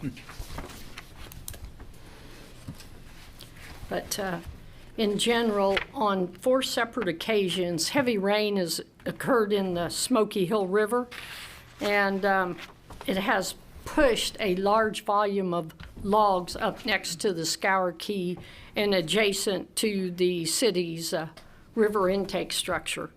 And basically, what you see here in this photo was what we originally bid for the project. We were looking at putting an equipment pad that was made of rock near the Scour Key. North is up on this drawing, so the Scour Key is kind of the clear line, and then the log jam falls down towards the bottom of the page. And it was 350 feet long at that time. And we received 4 bids, and those bids range from $411,000 and change up to about $500,000.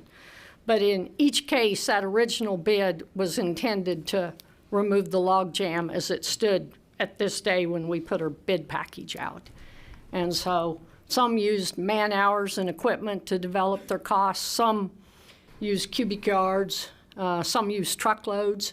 Some looked at the number of logs they might remove, but the intent was to remove that pile of logs. So, but with these 2 rain events, Scott, would you put up number 4 next, please?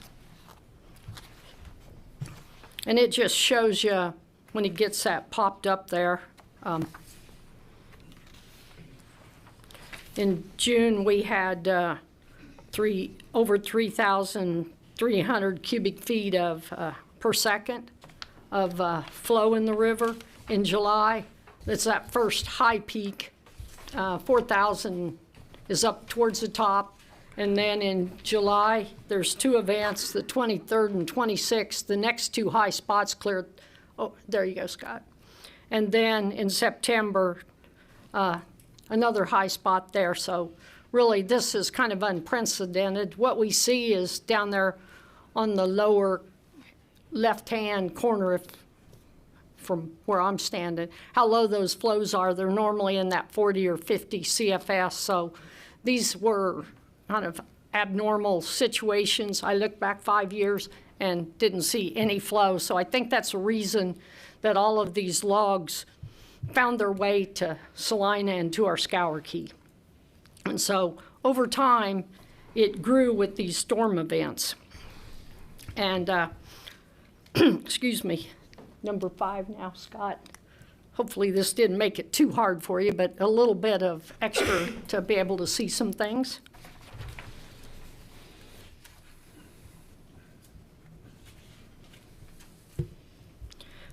Kansas Emergency Management staff has been out in July and in August to take a look at the conditions that came about.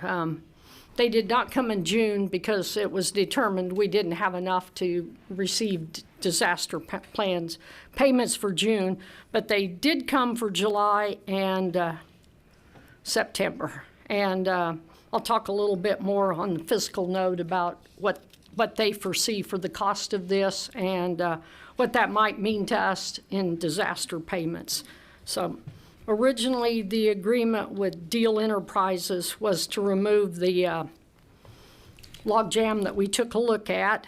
The intent was to be able to have the rock pad set near the scour key, and then the thought was that with the flows in the river, they would push the log jam towards that removal point. But basically, we didn't find that to be true, and in fact, the heavy rain in September washed a big share of our rock pad out, and so we had to rebuild that. And then the logs just did not come to us. We had to build a road to be able to go and access those. I think all of that pressure in the water and flow just pushed those logs into the mud, and they just did not move. And so, Scott, if you would maybe pull up, let me see which one I think would be good. Maybe number 7, possibly. Hopefully this will be the last of my photo experience for you. Here's looking at the log jam the way it looked on October 8th. And you can see how the rock pad was built where the excavator setting, and that's what we were hoping to build, and then have the logs come to that point from, you know, the full 950 feet of the log jam. The area here next to the scour key, which is in the bottom of the photo, has rocks on top of the log road made to go get the logs. And that was really put in place because we had some high flow that tried to wash the logs away. So the contractor chose to put some rocks on top of there to hold it in place. But to date now, we haven't added any more additional rocks, but that's kind of what it looks like out there now. And so the original contract with Deal Construction was $411,231. And to rebuild the rock pad had a cost of $35,086. And then basically to build the piece of log jam or road that we're using here, it's about 250 foot long. And the estimated cost for that per linear foot was $247 a foot and some change, or roughly $49,446. So the total number to remove the original log jam would be at $495,763. The original amount included a 10% contingency, which brought it up to $452,351. So we needed about an additional $43,412 to get the first log jam removed in general, as best we can estimate with the numbers that we know.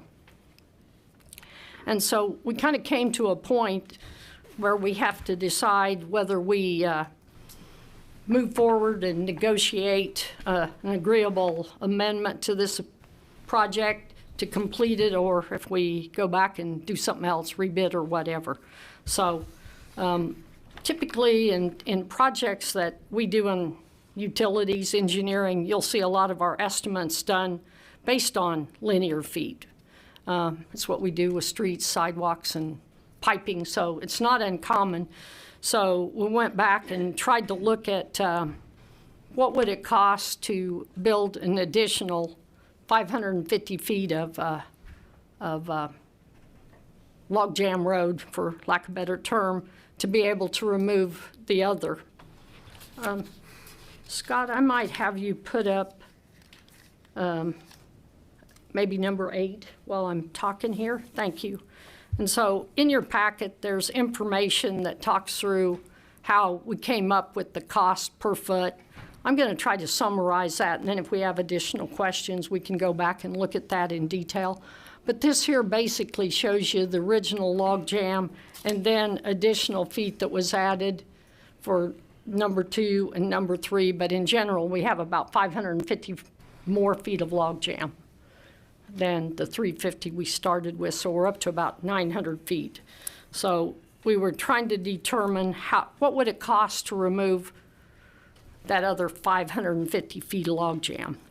So we looked back and developed a cost per linear foot and looked at that as though the original bid of $411 and change, and we subtracted out the rock and the burning and came up with a little over $300,000 and converted that into about $859 per linear foot is what it would have cost if we removed it the conventional way we were looking at. And then on top of that, we looked at what would the base cost increase for insurance. I think Mr. Deal found out that if there's a lot of pictures on Facebook and your insurance company sees you working in the river, you might need different insurance. He called me and explained to me how that works, and he can elaborate on that. But so additional insurance, a lot of equipment, if you think about wear and tear driving up and down that log road to remove the logs, and maintenance, additional fuel. And that added about 47%. Then for extra equipment, we came up with one excavator and a semi that added about $114.55. But in all, we were looking at about $1,377 per linear foot. And I know this is a lot of numbers, but hopefully I can make sense of it at the end. So basically looking at that cost, if we put the rock cap on it, it's about $657,500. If we don't need the rock cap, which is what we've been seeing today, it's roughly $679,000. So we've got a couple of costs we're working with. And Mr. Koach and I looked at these numbers independently and came up with our own cost estimates and determined that we thought this was fair, and I think he'd be glad to answer questions. And then as staff, we talked about, what does all of this mean to us? And the log jam, we considered that an emergency project, and we got the 4 competitive bids that we talked about. So we started with the low bidder.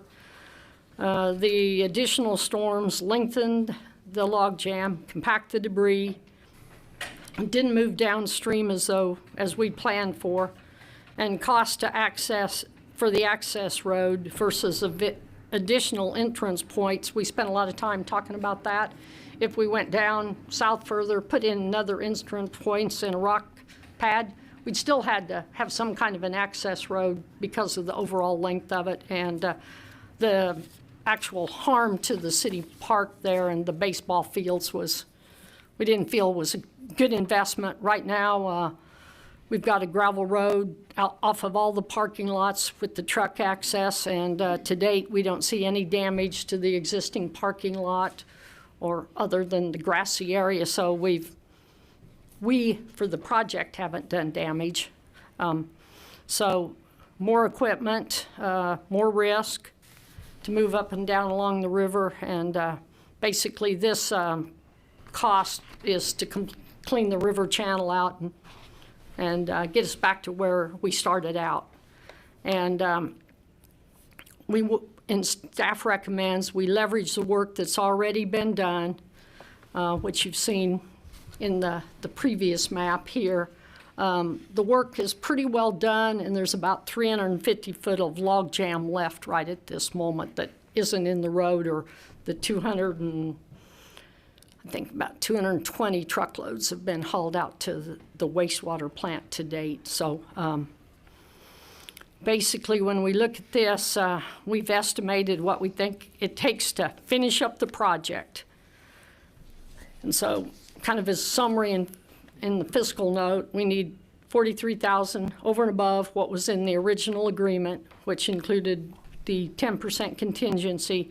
And then I used the cost for the rock cap, which was the $750,500, which comes to $800,938.55. And basically, if we subtract out the original $411,231, we're a little over $1.2 million for this, $1,212,169. So that's kind of the overall money.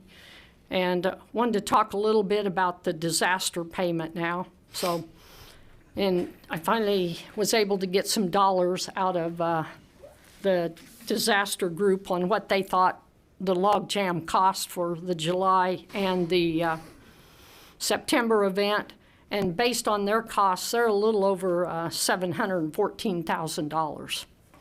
And the way it's set up is that the city pays 15% of the cost, 10% the state, 75% federal. So based on that number, we could expect to see $607,000 or so in disaster payment. In talking with the group from there, they're very conservative, and I thought they were too with some of their calculations, because they don't want to get it turned in and find out they really don't have a $5 million disaster for a state because everybody expanded their estimates. So they feel like their numbers are pretty close. So they came up with $714,330 to remove the July and September logjam.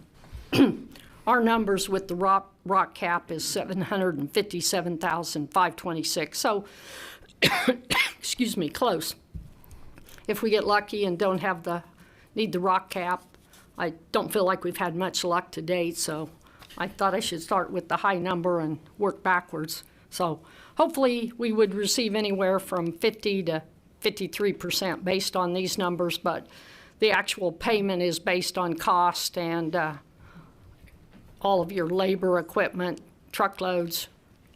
It's a little tad of paperwork, but we've done it before on other projects that we'd get about at least 50% back for that, which is better than I started out with. So thankful for their help. The other item that's still out there, for those that you've looked, has probably seen some erosion on the bank, and I think our water intake structure is going to need some repair. So Mr. Kowach and I independently have done estimates, and we came out very close to $1 million for that. But I don't know if I'm a good estimator of that work or not. And we've been back and forth with the disaster group and trying to give them more justification. And they've included it, but they don't know if it'll get thrown out as it moves up the chain through the state and then on to federal. But we asked for additional dollars for that. So with that, we have our standard options for the City Commission. Staff recommends approving a motion authorizing the city manager to amend the agreement with Deal Enterprises in the amount not to exceed $1,212,169.75, or approve a motion with some other amendments the City Commission deems appropriate, or not to proceed with this and give us further direction. And Stanton Deal is here from Deal Enterprises Incorporated, and Mr. Kowach is here if him and I together could answer questions from our review of this, if you would have some questions of the costs. All right, thank you very much. Do we have any questions for Ms. Tasker? How much, on the disaster costs from the federal and state, are we really confident on that, or just? I don't know. Mr. Woods walked into my room when I was going through the conversation with the disaster management team, and they were giving out numbers and they felt it was appropriate. So other than that, I can't say when it Yeah, makes I to the think we feel federal good about it, government. but we won't know until we know. So Yes. until we get the official word that it's yes, but we do feel good. All of our conversations indicate that we will get some disaster relief, but we won't know that until it becomes final.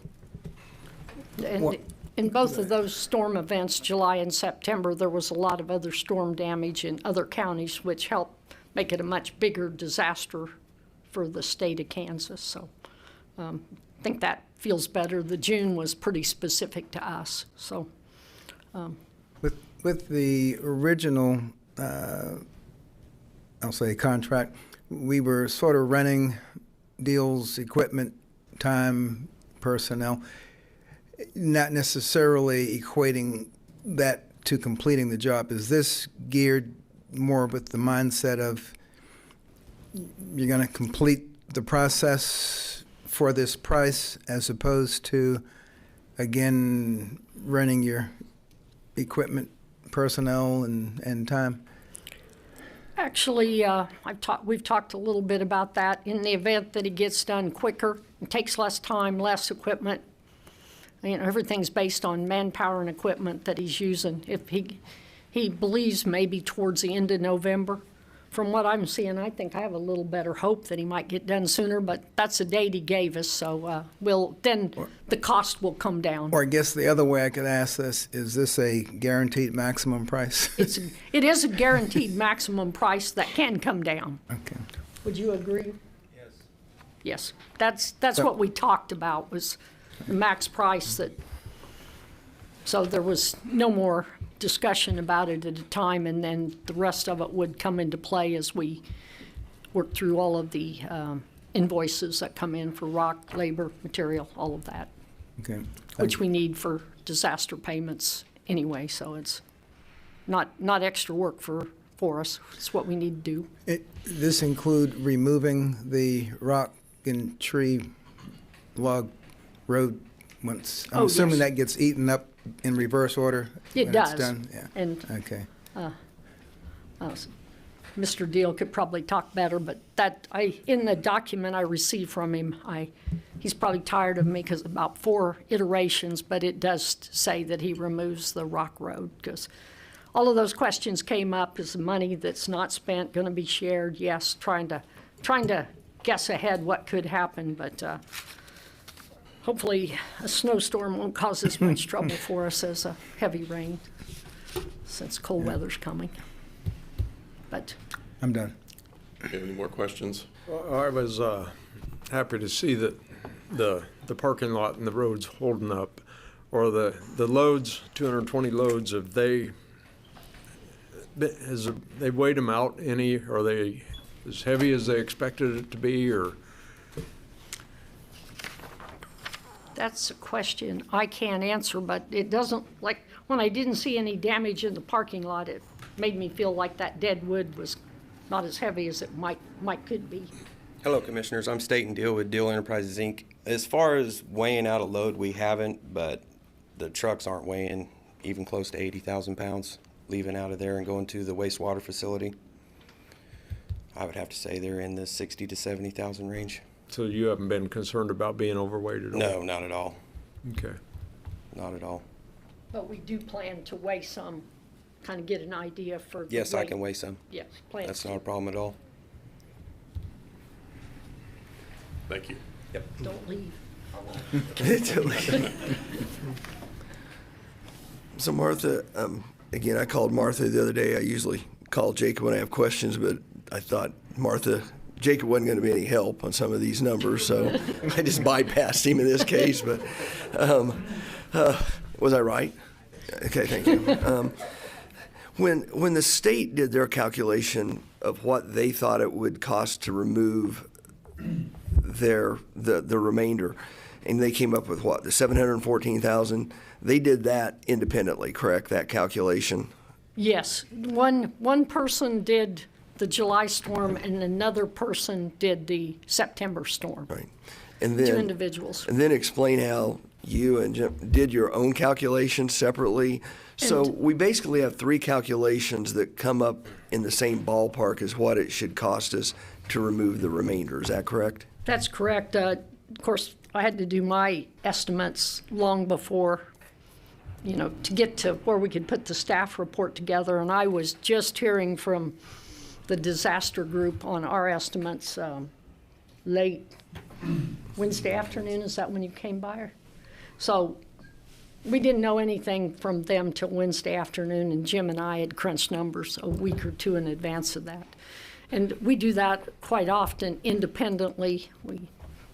You do your calculation, I'll do mine. We may not do them exactly the same, but we came very close to each other at the end. We both use linear feet as our method, which made sense to us in the work we do. Right. But yes, all very close. Which makes me feel better that I have 3 calculations that came up independently, kind of in the same ballpark. I mean, it sounds like a lot of money. I mean, this is a disaster. It's something we've never dealt with before.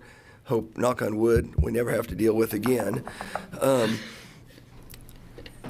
My other question was, I guess not question, but comment. I think you addressed it. I know there's been a lot of confusion about the 4 original bids, and everybody bid them perhaps differently. Mm-hmm. But again, the original bids were all based on the original 300 and some feet of debris to be removed. Yes, they were, and I brought those along in case specific questions. Because I think we had somebody come to the podium that day, and all of a sudden what they were saying wasn't what was on their bid. And whatever they were saying, we were still dealing with the 300 and some feet. So I think that's thrown a little bit of question into people's minds. But I'm glad to hear that it sounds like we may get some disaster recovery money, which I thought we should have had with the June event. I also. But at least it sounds like, so from my calculations, if we get what is anticipated from the state and the federal government, we'd actually have another 100 and some thousand on top of what we did. Is that correct? Yeah, we would be looking at somewhere, we're at about 50%. So yes, we'd be going up from the about 500 that we're at with the first log jam, just with the rock and that. So yeah, that'd be about right. Yeah, about another 100. Yeah, well, another 100,000 on top of what we expended today with. And with this project, if we didn't have bad luck, we'd have no luck at all, because we've had the rock washed out, we've had Canopolis letting water out, we've had the different events. So it's been really hard. Hopefully now we're going to get some consistency and get some flow to what we're doing, because, well, I think even from talking to you, with the rain, we have troubles even delivering logs up to the north plant because of the mud, correct? It got slippery up there. Yeah. It's just black dirt out back. So if we don't, we're going to get trucks stuck. So we've had days where we couldn't even really deliver. Is that correct? Really, there was probably, in this time frame, we've had really 2 good weeks of work, and a day here or day there, and not the best efficiency, the way to work, but right. It is kind of the cards we were dealt. So, well, in my mind, after having 3 independent reviews based on linear feet, I don't feel like we can go back out to bid. I think we need to continue with Mr. Deal, and let them continue to do what they want. Hopefully we're going to get the disaster recovery money and won't be that much worse for wear. So yeah, and hopefully by the time we do all of our actual costs, we may come in a little higher than their numbers. But they do their work on cubic yards. So they estimate the width, the length, and the depth, and that's our calculation. Thank you. Thanks. So, as far as luck, it's raining again. But Don't mention that. we're out of the drought. Had the disaster people ever seen anything like it?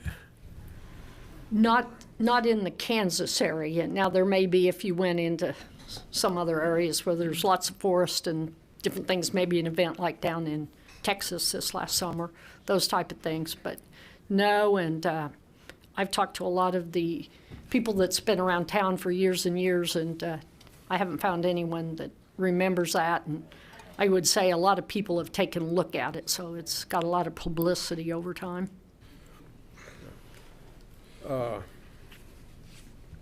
Well, I like the plan and the progress. It's an unfortunate situation, a disaster. This might be for finance director, but this money's coming out of our general reserve fund, and I feel that we're, as a city, in a good position. Yes. Fortunate to have that for disasters like this, but what's our general reserve fund balance look like today? Debbie or Jacob, either one could cover that. Yeah, we're anticipating that by year's end, it'll be around $27 or $28 million. That's after we've... That would be after this. Okay. So it could be a little bit higher than that. Just it really depends on how sales tax comes in the rest of the year and expenditures. But starting the year, we had about $34 million in the account, but we intentionally transferred some of that money out. So we're sitting around $27, $28 million. And under other business, I'm going to talk a little bit about our finances and some things, but 10 years ago, if this would have happened, our general reserve balance was about $3.5 million. We'd be having some really hard conversations up here. But luckily, we've done some things right, and we'll talk about a little bit of that. Or if this would have happened 10 years ago, we'd really be in a tough spot because we'd be using up 30% of our general reserve balance to take care of this. So I guess this is why we have a rainy day fund. Can't leave it alone, can you? I'm going to ask you 3 questions, and I probably know the answers to these already, but I've been getting inundated with these same 3 inquiries. 1, why don't we burn it? Just for posterity, I want that answered in meeting context. I was at a meeting with a lot of U.S. Army Corps of Engineer folks a couple of weeks ago over at Tuttle Creek Lake, so I was asking them about, what do you see in, because they came from other areas, and they said, well, we can tell you that you don't want to try to burn it or blow it up, because neither one of those works, because we've tried all of them with the fire. It's not a very successful because it's wet and damp. A good share of it's below the water, you can't even see, and it's kind of like putting your campfire out with water at the end of the night, and that smell only way, way worse, and a lot of smoke. And the dynamite, they said, just really didn't make it. It moved it, but it didn't make it break up and go away. It just kind of picked it up, moved it, put it down. So the Corps has experimented with this in other locations and said, well, fortunately you didn't try that. And in all cases that we've looked at, and what they say, a lot of times you just have to go remove it.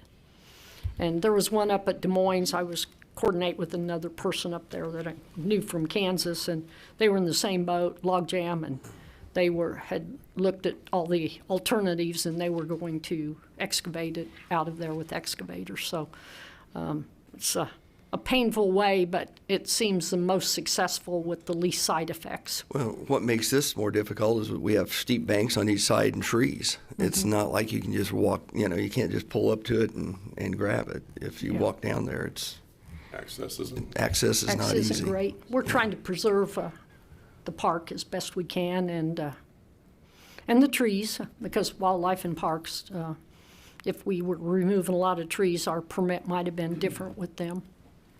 So, second question I get is, why can't we let nature take its course? Well, we tried. Well, I hopefully wish for nature to take its course for 4 storm events, and it'd go on downstream, but it did not. And right now, I'm without a water intake structure because of the poor quality of water that's in that area. And those other efforts that you talked about are not appropriate for where you have a water system and an intake for public use. So there's a lot of reasons for the cases not to be that, but that's really the driving force. Makes perfect sense to me. And the last thing, is there anything we could do within the city limits to prevent this from happening again, as far as river, like, maintenance? I pondered, keeping that scour key clean, but Jim and I have talked a lot about it, and did that really cause more to hang up there? I mean, there was still a lot of area where logs could move on if they chose to, and did not. They stayed around there, so, maybe the most we could do is make sure we keep it clean and can't get rid of at least the chance of them hanging up with something that's left there. And other than that, I've heard a lot of comments that a lot of these logs look like they've been sawed off. So they were cut down somewhere and either used to try to stop storm erosion or erosion in a bank, or that was a handy place. You heard Tom from the Access District. Well, I thought that's where we were supposed to put our logs, So I don't know, maybe education upstream about picking up and cleaning up in the channel, but other than that, and removing whatever debris gets hung up at the scour key are the two things. It's a strange situation, unusual. Absolutely. Well, I appreciate your patience in answering those questions, and appreciate everything you do.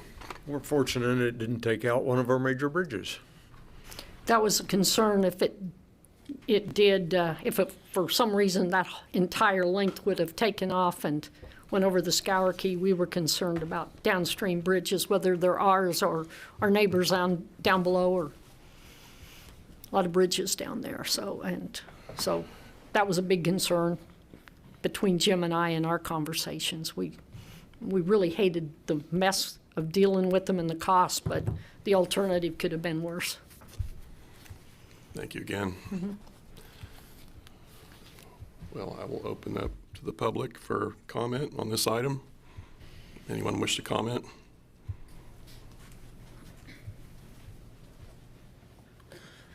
Tony Johnson, Salina. I guess I don't have any issue with what's been done up to this point, other than I think we failed to maintain, As a former mechanic, we referred to that as breakdown maintenance instead of preventative maintenance. 3-foot trees didn't grow at the head of this thing overnight. They've been laying there for a good while. And now we've had the infinite wisdom. We're going to put a river downtown. I mean, buckle up, boys. It's going to get fun. Anyway, no issue with what's been done so far, but Martha said that this thing is not moving. They got to go get them. So to me, there's no imminent hazard of it floating down. And in the interest of saving taxpayer dollars, why can't we just rebid it? Let him finish what his original agreement was and rebid it. I mean, what would it hurt? I know he's already there with the equipment, but, that would be my thought on that. So thank you. Thanks for your comment. Anyone else?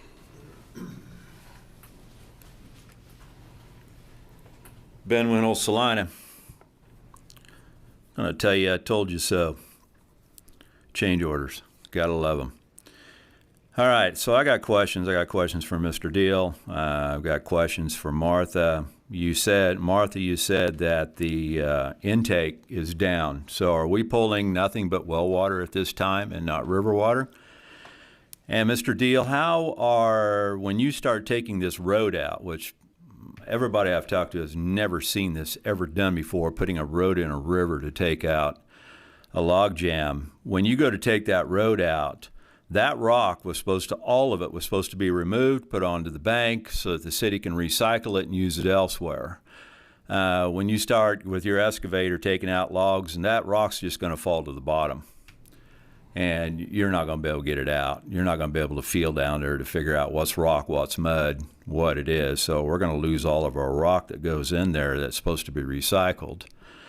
Also, if you look at all the drone footage that's been going on there, it's like stirring a bowl of soup. What's being stirred around, you can see logs floating away and going down there. And Martha Taska didn't even emphasize on this, but she's getting calls from downstream of people getting a whole bunch of debris in the river. And so is this a course of out of sight, out of mind?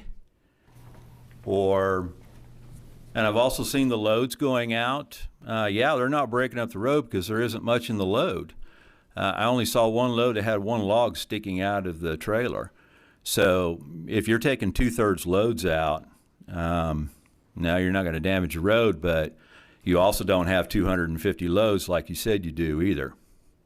I'd like the answers from these questions.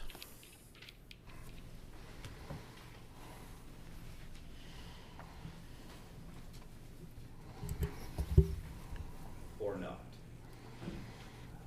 First of all, the "I told you so" change order is a little ingenuous. We've had 2 separate events since then. So to say that's a change order, yeah, it's a change order because there's been 2 separate events that have added significant logs. So let's be honest about it. Then don't make it sound like it's a big shock. Well, as far as rebidding, I don't know and I can't remember the name of the agency, but there was an agency that was packaging dry food for shipment places around the country, around the world. And we were assembling the stuff at Kansas Wesleyan, and there were probably hundreds of volunteers in there. And you'd get your job assignment and you'd start working. The shift may have been, 30, 45 minutes. But the one thing that every group found was the longer they worked together, and these were folks who didn't know each other when they started, the more efficient they got. Just doing the job made them more efficient because they could make on-the-spot adjustments, learn what didn't work, what did work well. So you found the crews were twice as efficient in packing stuff at the end in the afternoon sessions than they were in the morning. And I can't help but believe that Mr. Deal's crews are finding ways to work faster and better and smarter. To start over again, I think would be probably wouldn't be time efficient, and I don't know that we're going to save enough to make up for what we're going to lose in the time.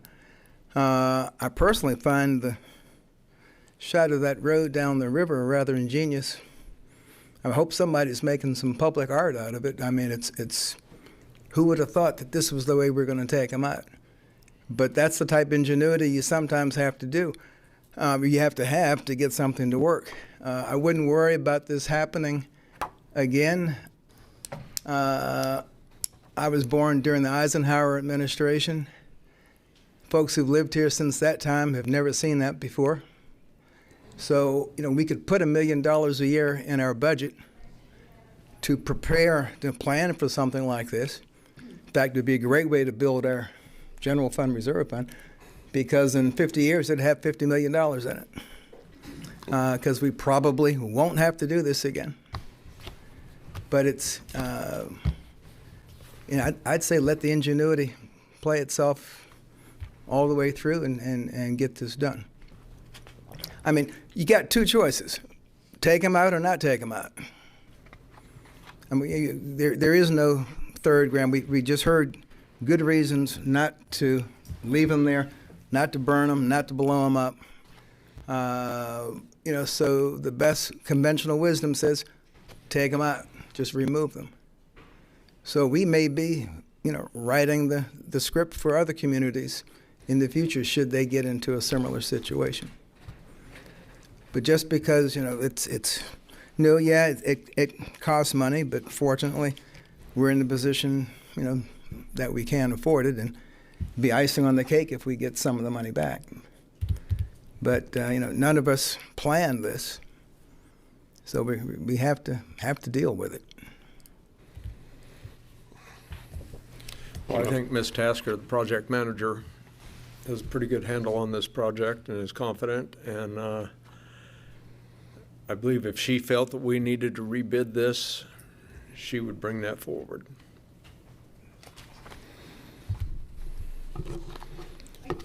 answer about the logs. Come up here, yeah. Oh, absolutely.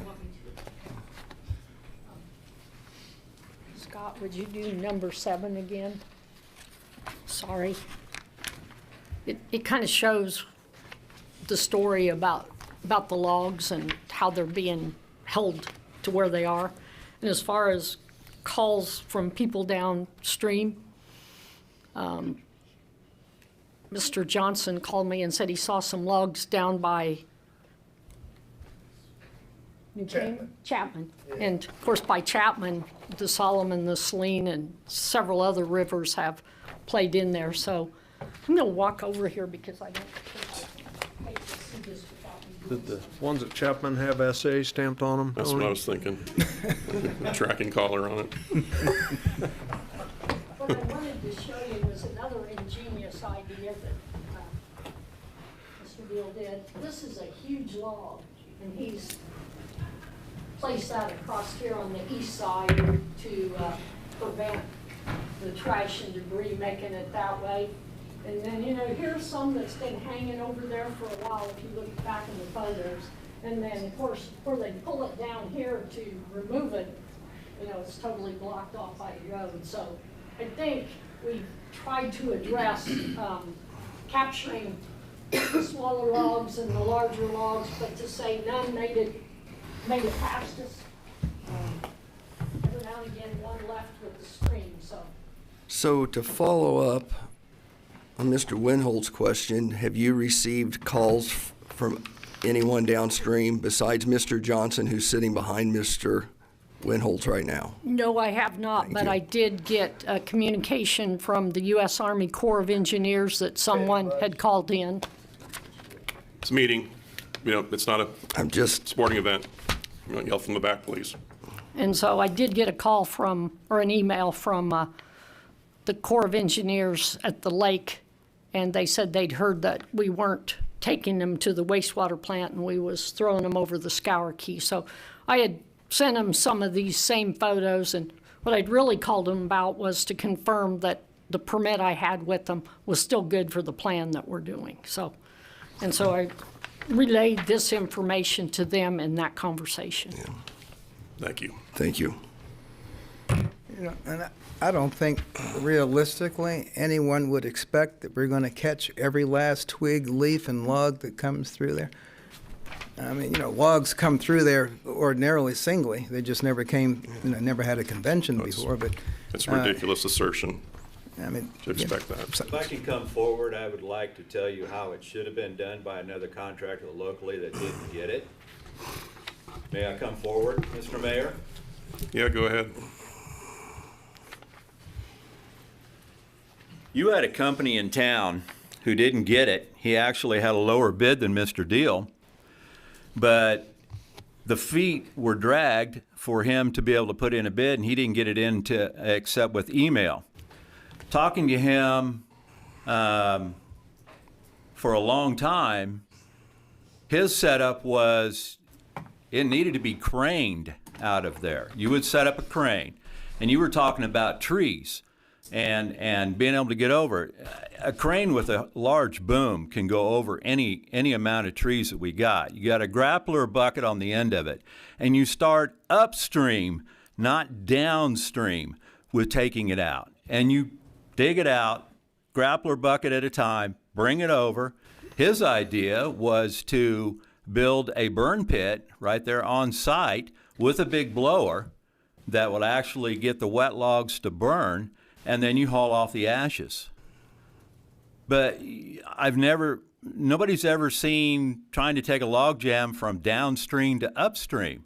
And now we know why he started that. It's because he figured it was going to move. Well, you've got logs that have been in there for years and years and years underneath is what stopped the logs that are on top, because it didn't have any maintenance. And so you would crane it from upstream to downstream so that you would never lose anything along the way. That's the practical way of doing this, and the way it would have been done if this contractor would have won the bid. Thanks for your comments. I'm going to bring this back to the commission. Excuse me, Mayor, Mr. Deal, you have anything further to add? No, I've heard about every idea there is, and everybody that are really concerned about it, they have come down to the job site and asked the questions, what are you doing, how are you doing this, what's going on, and we've taken the time and tried to explain it to about everybody we can, and once they see it, put their eyes on it and see what's going on, they understand what we're doing and how things are going along. And it's just some people have different ideas on how to do things, and this was my idea, and it seems to be working. Thank you. Thank you.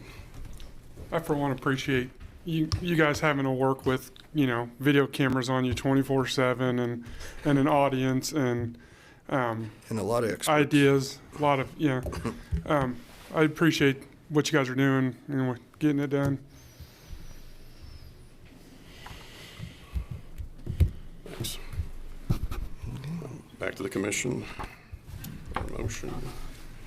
Mr. Mayor, move to approve a motion authorizing the city manager to amend the agreement with Deal Enterprises Incorporated for the debris removal from the Smoky Hill River in Wilbur Park to an amount not to exceed $1,212,169.75.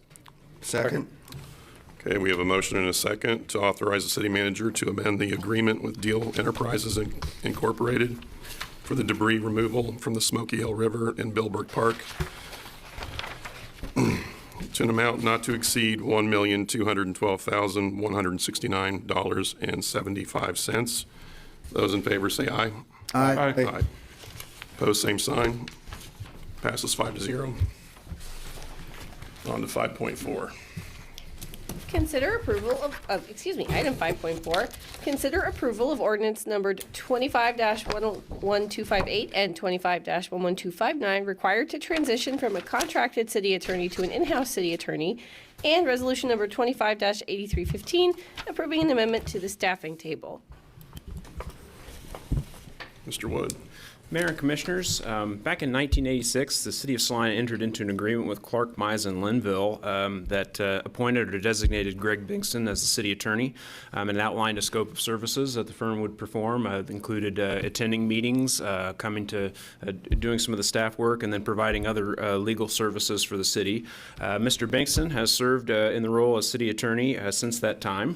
And has indicated that he intends to step down from his lead role with Clark Mize and Linville as the city's principal attorney at the end of 2025. So he's not fully retiring from the firm or from law practice, but he is going to be stepping back from doing work with the city of Salina. Our current agreement with CML includes a retainer that's intended to cover costs of preparation for meetings and attendance at city commission meetings, also attendance at our weekly staff meeting and agenda setting meeting, and then 250 hours of legal consultation with the city. Any additional work above and beyond that is charged out at an hourly rate. In preparation for Mr. Bingston's retirement or slow down, I don't know, I want to say retirement, but stepping aside from the city, we conducted a survey of other communities our size just to see how they do their legal services. Found that most cities that are our size do have an in-house city attorney, and in consultation with Clark Mize and Linville and our discussions, we have determined that we think that that's probably the best method going forward. So city staff is recommending that we transition to kind of a hybrid model where we have a full-time city attorney that would do most of the tasks that Mr. Bingston has done over the years, but we would also continue a relationship with Clark Mize and Linville for any legal services that are above and beyond what an individual that would be in-house could do. That would include specialized services. There's certainly several attorneys within Clark Mize and Linville's firm that we use currently now for just different circumstances. Yeah, we have people that work on personnel services, that sort of thing. We have folks that work on agreements. The downtown agreements are very involved and have had other folks within Clark Mize and Linville's firm that have worked on those for a number of years, and we would continue that relationship.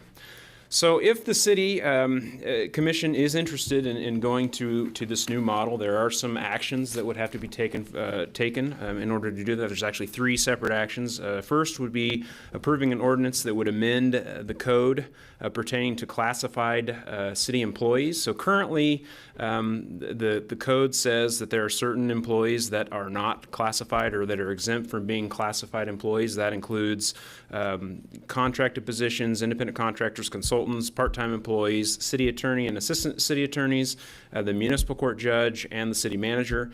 We would ask that you would pass an ordinance that would take a couple of those positions and remove them from that exempted list. That would be the city attorney position and the assistant city attorney positions, and also the municipal court judge.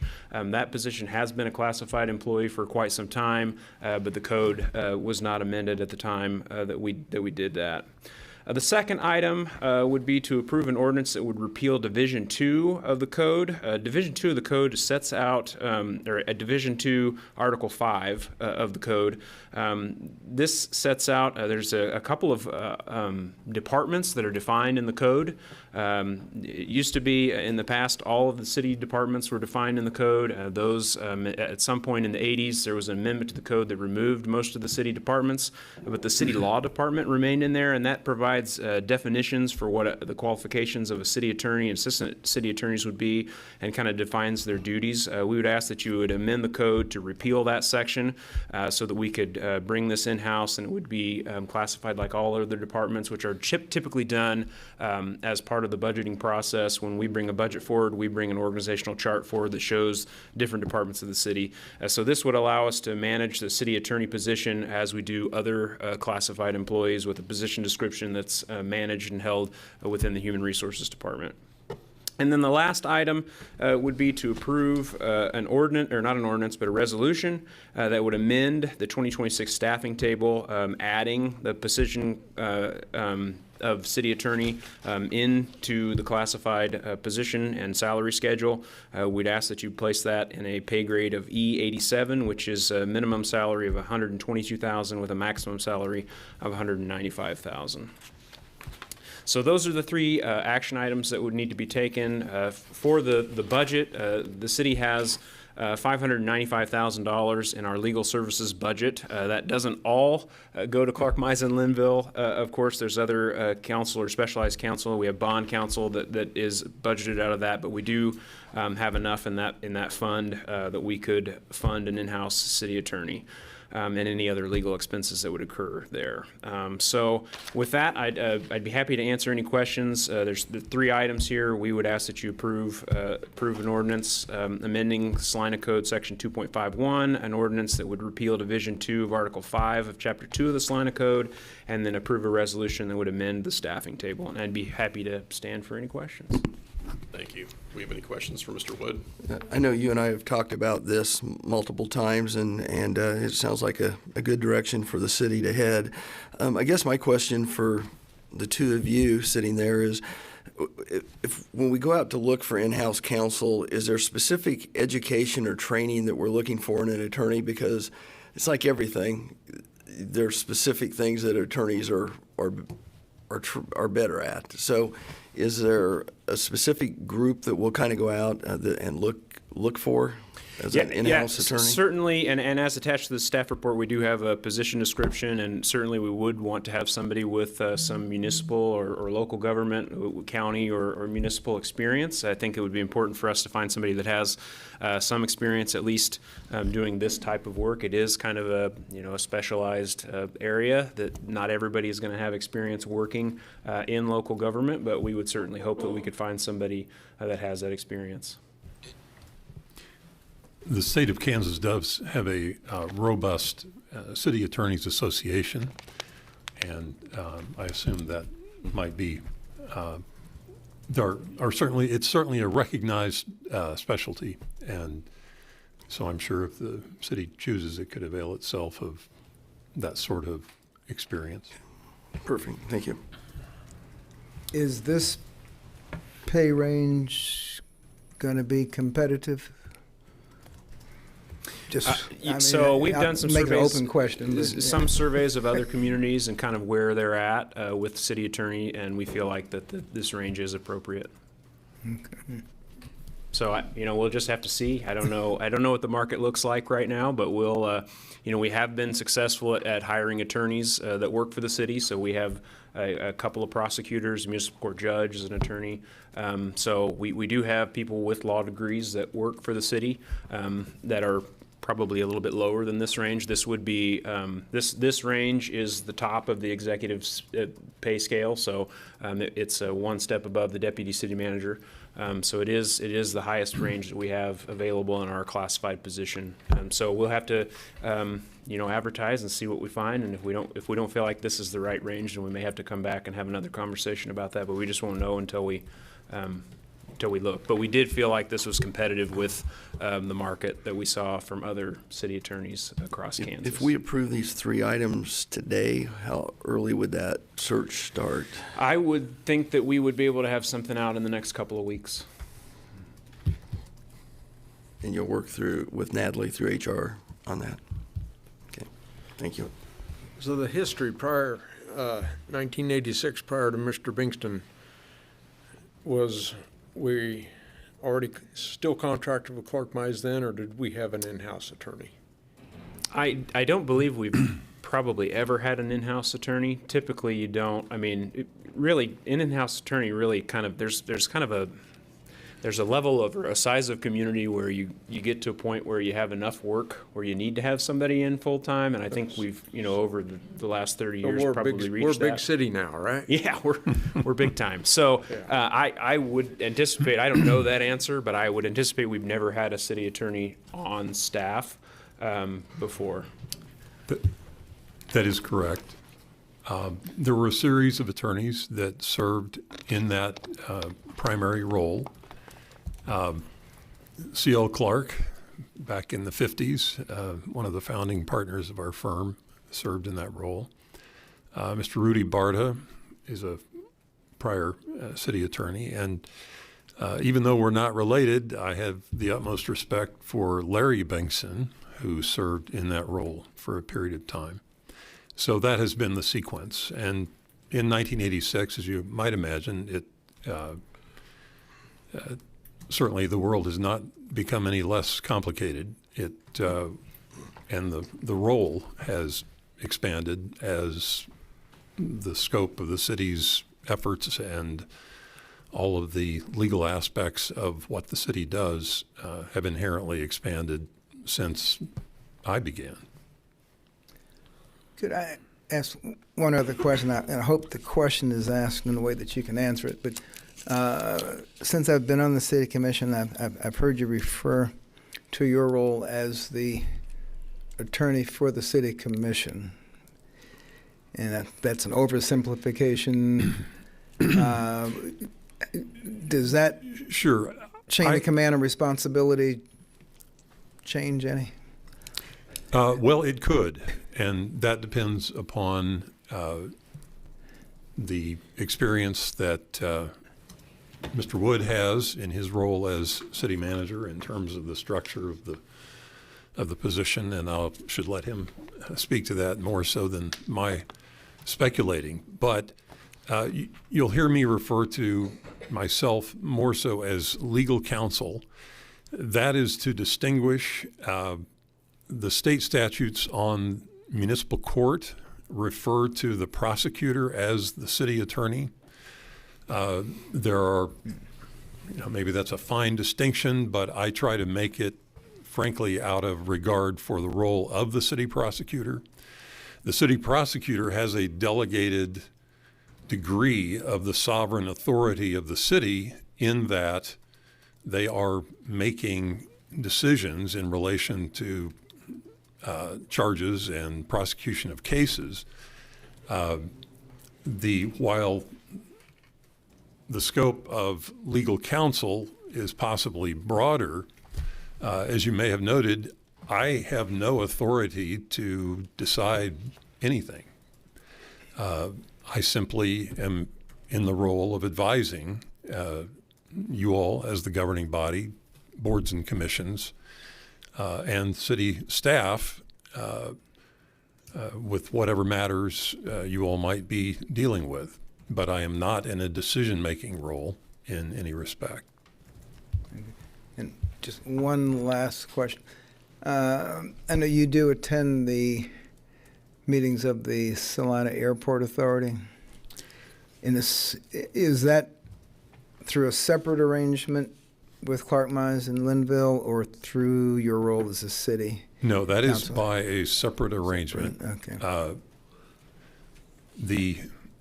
As you all know, the Airport Authority is a creature of both statute and city ordinance in terms of the creation of the Airport Authority. So generally, there's not viewed as any conflict between the two. They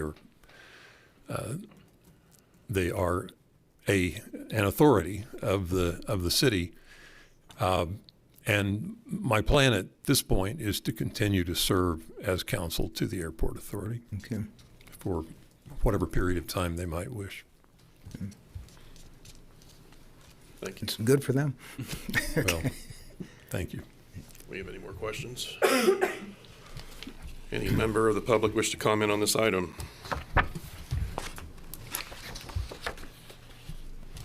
I'll bring it back to the commission. Mayor, I move we approve ordinance number 25-11258, amending Salina Code Section 2.51 pertaining to the classified service of the city and repealing the existing Section 2.51. Second. We have a motion and a second for approval of ordinance number 25-11258, amending Salina Code Section 2.51 pertaining to the classified services or service of the city and repealing the existing Section 2-51. Those in favor? Oh, no, that's the roll call vote. Yes. Commissioner Davis? Aye. Commissioner Hoppick? Aye. Commissioner Ivy? Aye. Commissioner Longbine? Aye. Mayor Linkowitz? Aye.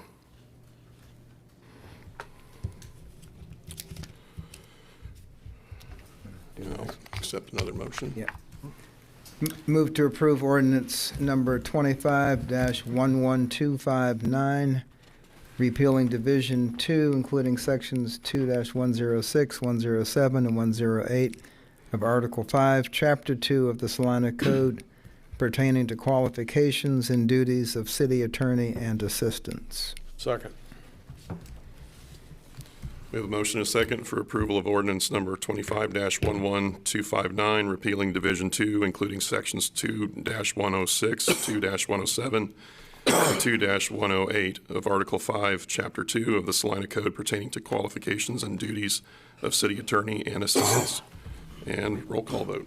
Commissioner Davis? Aye. Commissioner Hoppick? Aye. Commissioner Ivy? Aye. Commissioner Longbine? Aye. Mayor Linkowitz? Aye. And move to approve resolution number 25-8315, amending the 2026 staffing table, amending the 2026 position classification and salary schedule, and repealing resolution number 25-8307. Second. We have a motion and a second for approval of resolution number 25-8315, amending the 2026 staffing table, amending the 2026 position classification and salary schedule, and repealing resolution number 25-8307. And those in favor say aye. Aye. Opposed, same sign. I thought it was another roll call. No, I'm sorry. I'm a late aye. No, you're good. Yeah. So that passes 5-0. Mayor, if I may, at an appropriate time, would just like to mention, as you can imagine, it's been a privilege to serve in this role, and I certainly appreciate the very thoughtful consideration that Mr. Wood has given after learning of my intentions, and for your consideration today. And to the extent that our firm can be of any future service to the firm, we would certainly fully support, and part of that role would be to assure the success of in-house counsel as well. So I think it's a good plan, and we look forward to potentially participating in continued support of the city. As you might imagine, it's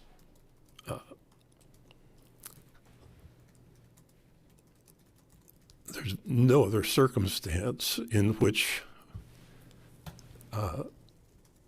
one can work with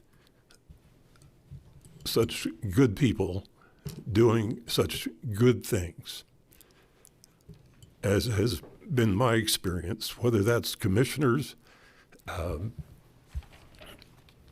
persons on boards and commissions, volunteers, or throughout the years, what has been the very capable city staff. And I appreciate it very much. Thank you, Greg. Thank you for your dedication. We appreciate your service and expertise. And I think all of us, without even knowing it, have our brains automatically have our eyes locked in on the coordinates for your face, just so that without even thinking about it, we know, I don't know if I should say this or not. Our eyes are just locked right over there. My children have assured me that I should not take up poker. Poker. But apparently it's all in my face. And well, to put it simply, thanks for looking out for us. Thank you. It's greatly appreciated. So that we don't have development business, so on to other business. If any other commissioner has anything they want to talk about. I have some stuff, but I'd let others go because mine may take a little bit. I don't have anything. I didn't catch that. If you have something to say, that's going to take a while. If you've got something, go for it. I think you're on, sir. Okay.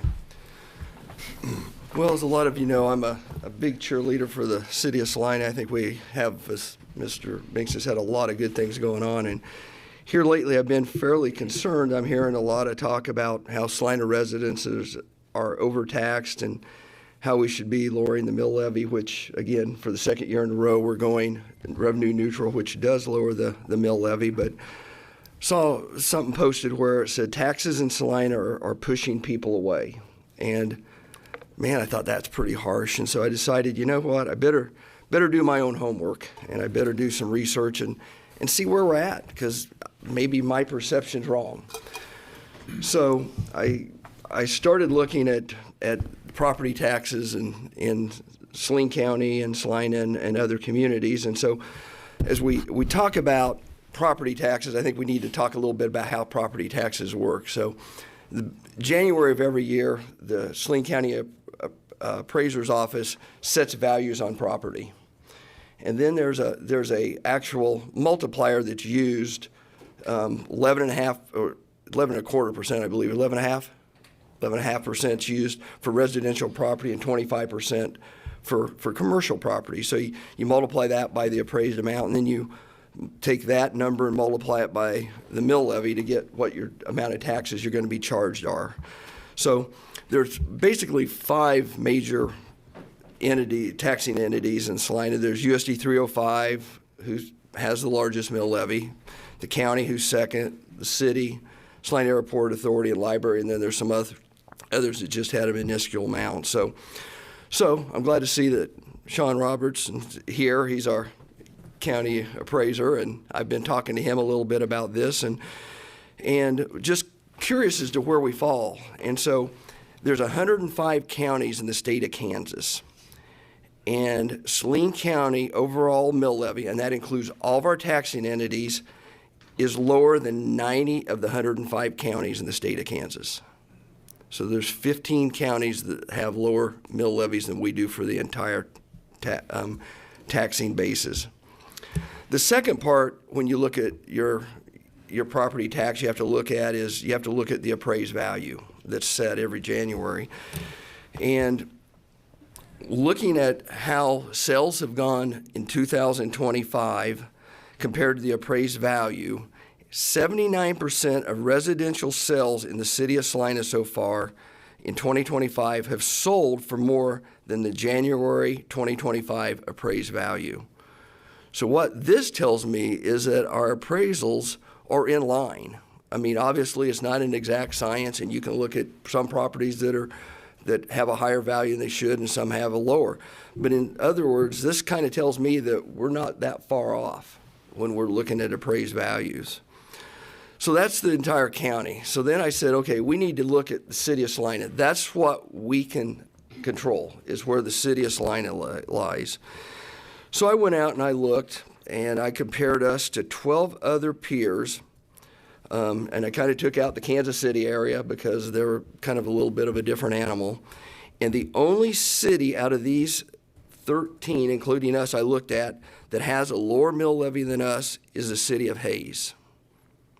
Hayes's mill levy in 2024 was 24.997. Ours was 29.417. You start going down the line, Lawrence then's at 33.23, Topeka's 37, Garden City's 39, Hutch and Great Bend and Emporia are in the 40s. Junction City's in the high 40s. Manhattan's at 53, and the community everybody wants to compare us to and wants to move to, supposedly, because they have so much in it, is McPherson. Their mill levy is 53.826. So when I read that someone says taxes in Salina are pushing people away, I can name you 12 cities they're not going to, because our mill levy is in line. I think this commission and city staff has done a really good job. And so is the county, and I think the school district, when you look at us compared to other communities. So that made me start thinking, how did we get where we're at? We talked about having a $28 million reserve balance. And so I'm going to use the word we, and when I say we, that stands not only for the city commission, that's city staff also, because you have to have a commission and staff that work together if you're going to be successful and move your community ahead. So I think we've always taken a hard look at our finances. I think we've been prudent with our dollars. And I think we've always had a desire to make this a good place to live while keeping it affordable. And I just want to give a few examples of what we have done as a city to get us where we're at today. Back when COVID hit and Mike Scragg was our city manager, we weren't sure what was going to happen to our finances. And so I give Debbie Pack and Natalie Fisher and their departments a lot of credit, because they spent a lot of time trying to figure out how we could keep our head above water, not knowing what was going to happen to sales tax.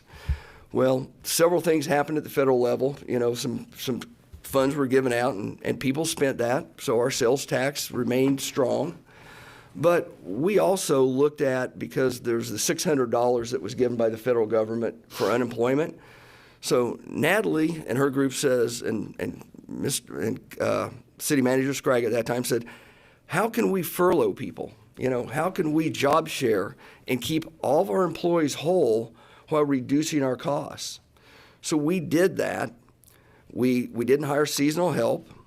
We got a few nasty emails because the parks, the grass was tall, and, you know, the medians weren't being mowed every week. But guess what?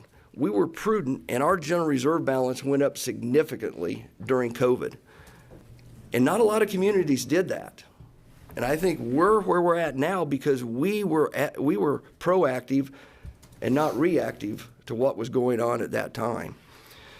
So I think that's the first point I want to point out. The second one was back in 2023, I believe it's 2023, we did an RFP for our banking services. And we went out and said, hey, went out to different financial institutions and got bids. And because we did that, we have now increased our investment income tenfold. So at one point, we were receiving approximately $300,000 a year in investment income. Now we're receiving about $4 million. That has helped us to stabilize our property tax also. We started leasing vehicles, which I think we found to be advantageous, and it's freed up other dollars to go towards other things. Wilbur Park, that park was in need of some help. That over 30 years, we really hadn't done anything to it. So as a commission and as a city staff, we decided we wanted to turf Bill Burke. So we made a conscious effort to increase the transient guest tax, which is servicing the debt on that turf and is also setting aside dollars that will, in reserves that will pay for the replacement. Again, taking that burden away from the taxpayer. So we've built our reserves up. So we have a fire station that's being built. That's going to be approximately $9 million.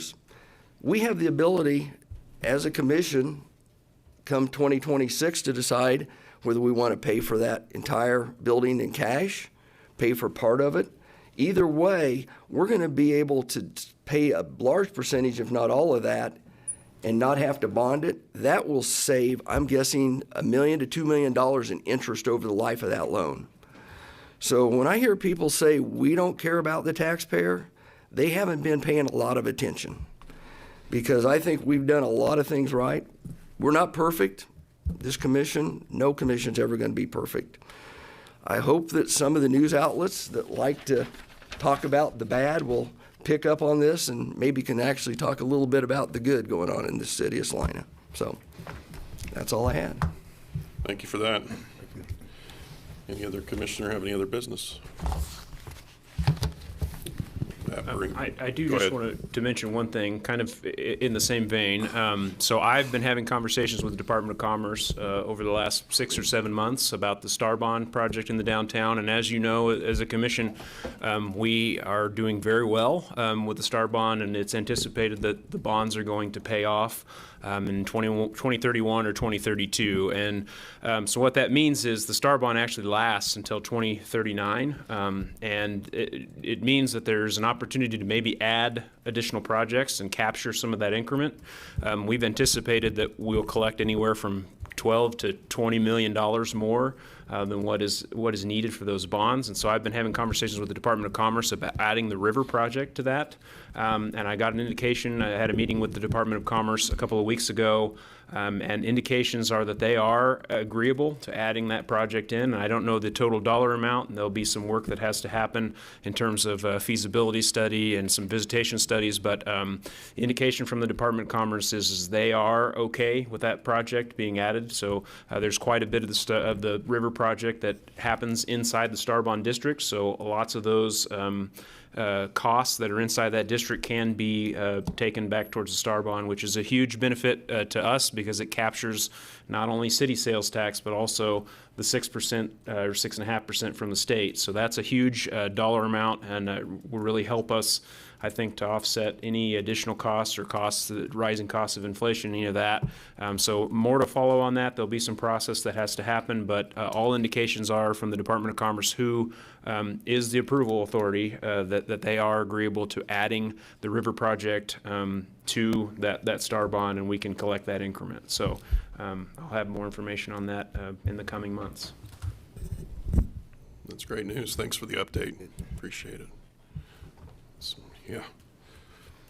Well, that brings us to Citizens Forum. Please keep your comments within the 3-minute time constraint, please, and thank you.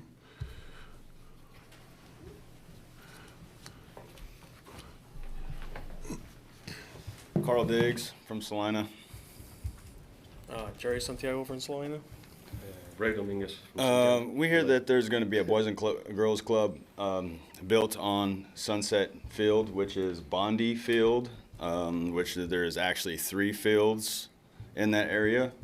They're going to build that building is going to be taking up space, or take the fields away. The only free field in Salina for boys and girls to have free softball practices and baseball practices, basically whenever you want.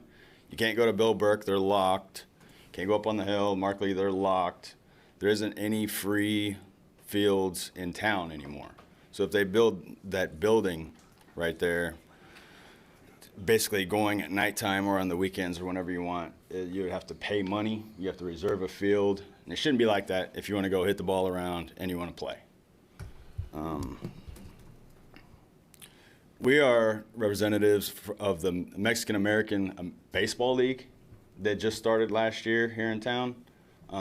Our league is for kids that just left high school, they're not going to college, that want to play, older guys that want to play.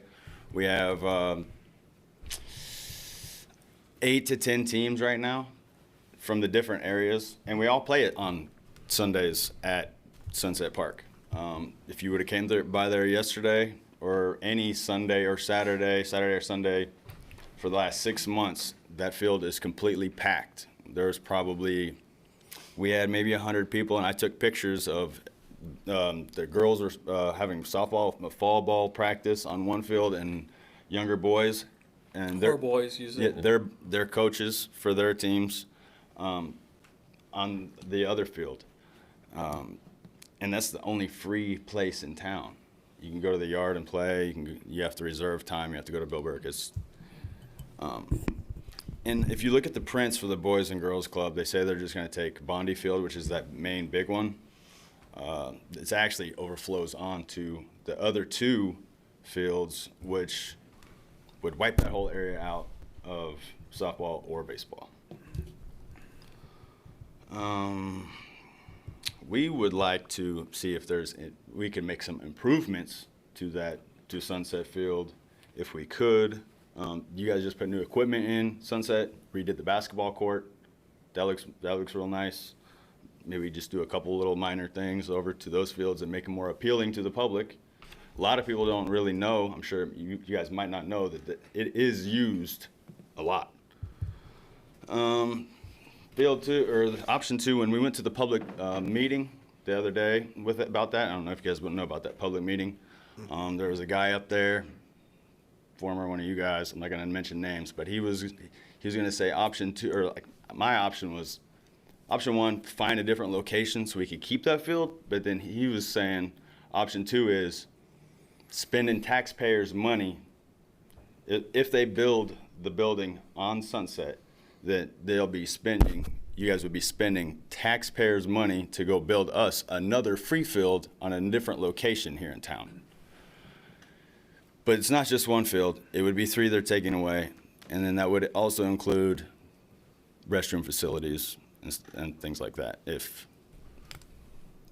they were to build another field somewhere. Appreciate your perspective on that, and I'll be honest, growing up, we just took for granted we could pop onto a baseball diamond and play. Yeah. Just improv a ball. Boys or girls, grandkids or anything like that, those days will be gone if Sunset's gone, because there is no free fields in town anymore. See, like I got a kid. Can you step up so they can hear it? Yeah, that way please. the public can hear you too. I Thanks. got a kid, and I work, so I don't know when I'm gonna be free to schedule, time to rent a field or something. So I go to Sunset and try to use For your team. For my team, my kid, whoever I can get together to go there. I cannot just go to somewhere else to get ground balls or fly balls, so I would like to do in the baseball field. And Sunset is the only place that I can actually go, I try to go to other fields, they're locked. And you have to get there first because there's somebody else there, so you just have to be kind of fast at it. But that's the only field that we have to practice or do whatever we need to do. We were kids, It's understood. Message received. I appreciate your comments. I'm just trying to give you guys some facts just so you know that the field is getting used. Well, and that's it gets a lot of use out of it. Part of the reason that we asked for a public meeting, so we could kind of feel, because not sure of the use over there, so this is helpful. So the guy over there that's part of them was spending the taxpayers' dollars money telling us what we want to hear, that he's going to build a new field for us, but I don't think he's the guy that's knows what you can't believe a word of it. He tells you what you want to hear, and I didn't believe him. Thank you. Thank you very much. Thank you for bringing that. Thank you for bringing it forward, because that was my very first concern with the presentation of the club is we need to talk to the baseball community. Yeah. And we just recently had, the last 2 years, we've had Mexican-American baseball league, like baseball. And we go over there. We was over there yesterday for 5 or 6 hours. No, I'm thrilled to hear that. Yeah. I had no idea. Yeah, see, a lot of people don't. That's why I wanted to come over here and just give you guys some information. Thank you. Thank you. Rosemary Mize, Salina, Kansas. I wanted to invite you and the public to our meeting in October, which is next week, Tuesday, October the 21st, at 7 o'clock at the Carver Center. And our speaker will be George McCurry from the Attorney General's office in Topeka. And his topic is fraud and scams. And as you know, there's a lot of that going on right now. And he's going to be talking about that and different ways that you can protect yourself. So come out next week, Tuesday evening at the Carver Center and get some information. Thank you. Thank you. Appreciate it.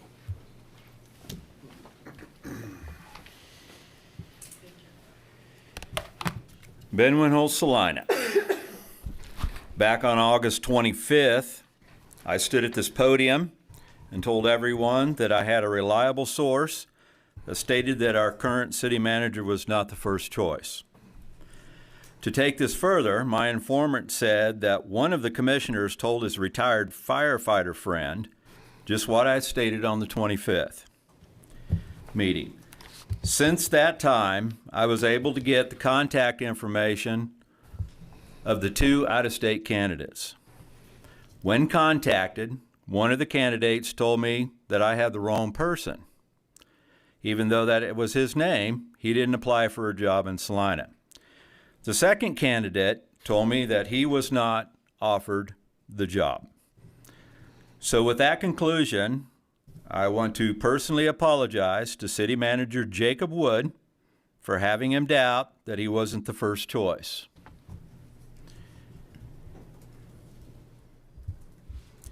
And with that, I want to apologize to 4 out of the 5 commissioners for doubting their choice. I have been attending these meetings for over 5 years, and in that time I've had many interactions with all of the commissioners. The 4 that I just gave the apology to have treated me as a tax-paying citizen with respect, never demeaning or verbally abusing me in any way. And that's the way it should be with all of our citizens of Salina, not just me. Unfortunately, that's not the case with the 5 of you sitting up there. Only 4 show true professionalism for the job that we, the citizens, voted for. As I have stated before, with 5 years of watching out for the tax-paying citizens of Salina, it has become a passion of mine to keep doing this. I have apologized before for misinformation, and I'll probably have to apologize again in the future, because I'm mad enough to admit when I'm wrong and have treated someone inappropriately. Thank you for your comments.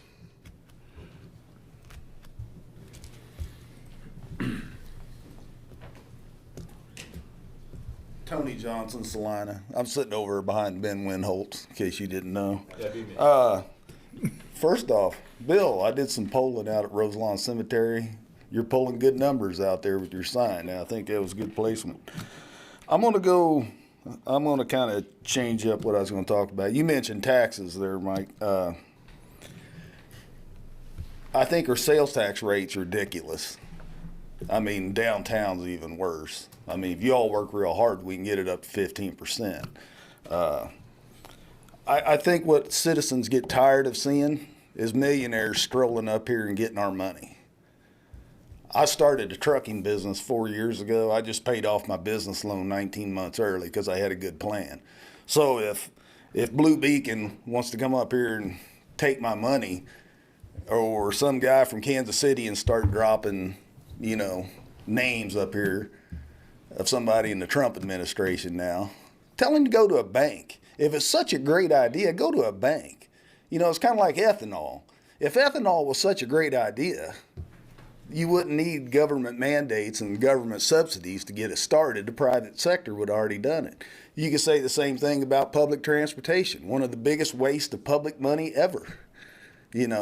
You can go down the list. I think people are just tired of seeing millionaires stroll up here and you guys just whipping out the wallet in the interest of growth, you know. I've just recently started taking an interest in this, but I've been here 12 years, and the only new business industry that I could see that I can think of that has been here since is One Vision. And they made big promises of 1,500 employees or whatnot. Not sure where they're at. Are they anywhere near that? Yeah. So, I mean, I'd like to see us get some economic development in here. And I've never heard of the city and the Chamber of Commerce working hand in hand, because that's a conflict of interest on their part, because I'm sure over the years, Schwann's and Great Plains made sure that they were well spoken for in the chamber so they could continue paying low wages for these guys. So let's get some industry in here. Let's quit worrying about retail. Retail will take care of itself when you got good paying jobs out here, you know. So anyway, just keep that in mind. Thank you. Thanks for your comments. Oh, I got carpet laid, and I'm getting ready to move furniture back in the house. So anybody wants to help, see me after the meeting. I'll help you, Cody. Steve Murison, Salina, Kansas. On a lighter note, the VFW has their monthly, third Sunday of the month, has their breakfast. I'd like to welcome everyone out. We also do burgers on Monday nights, and we have meals on Thursday nights from 6 to 7 on Mondays and Thursdays. So I'd like to come out to the VFW and be part of it. Thank you. Thank you. Quick question, Steve. Yes. The baseball discussion. Yes. Is your field available back there? We do have a individual that coordinates the use of the field back there, and that helps maintain it. You know, he's a member of our post. Well, my dad used to maintain it. So. Yeah. Yeah. So they do it, and you know, they coordinate. Is there a fee to use it? I do not know that. That's not something. I don't know if they use it or if he just has a time, but. Well, I hope. It does stay busy as far as practices as well. I hope Carl and them are aware of it. Yeah. I'm not sure if it's considered open to the public because it is the VFW property, but the gentleman, if anyone's interested in using it, then reach out and to the post, and we can get in contact with the individual that coordinates it. All right. Thank you again. Appreciate it.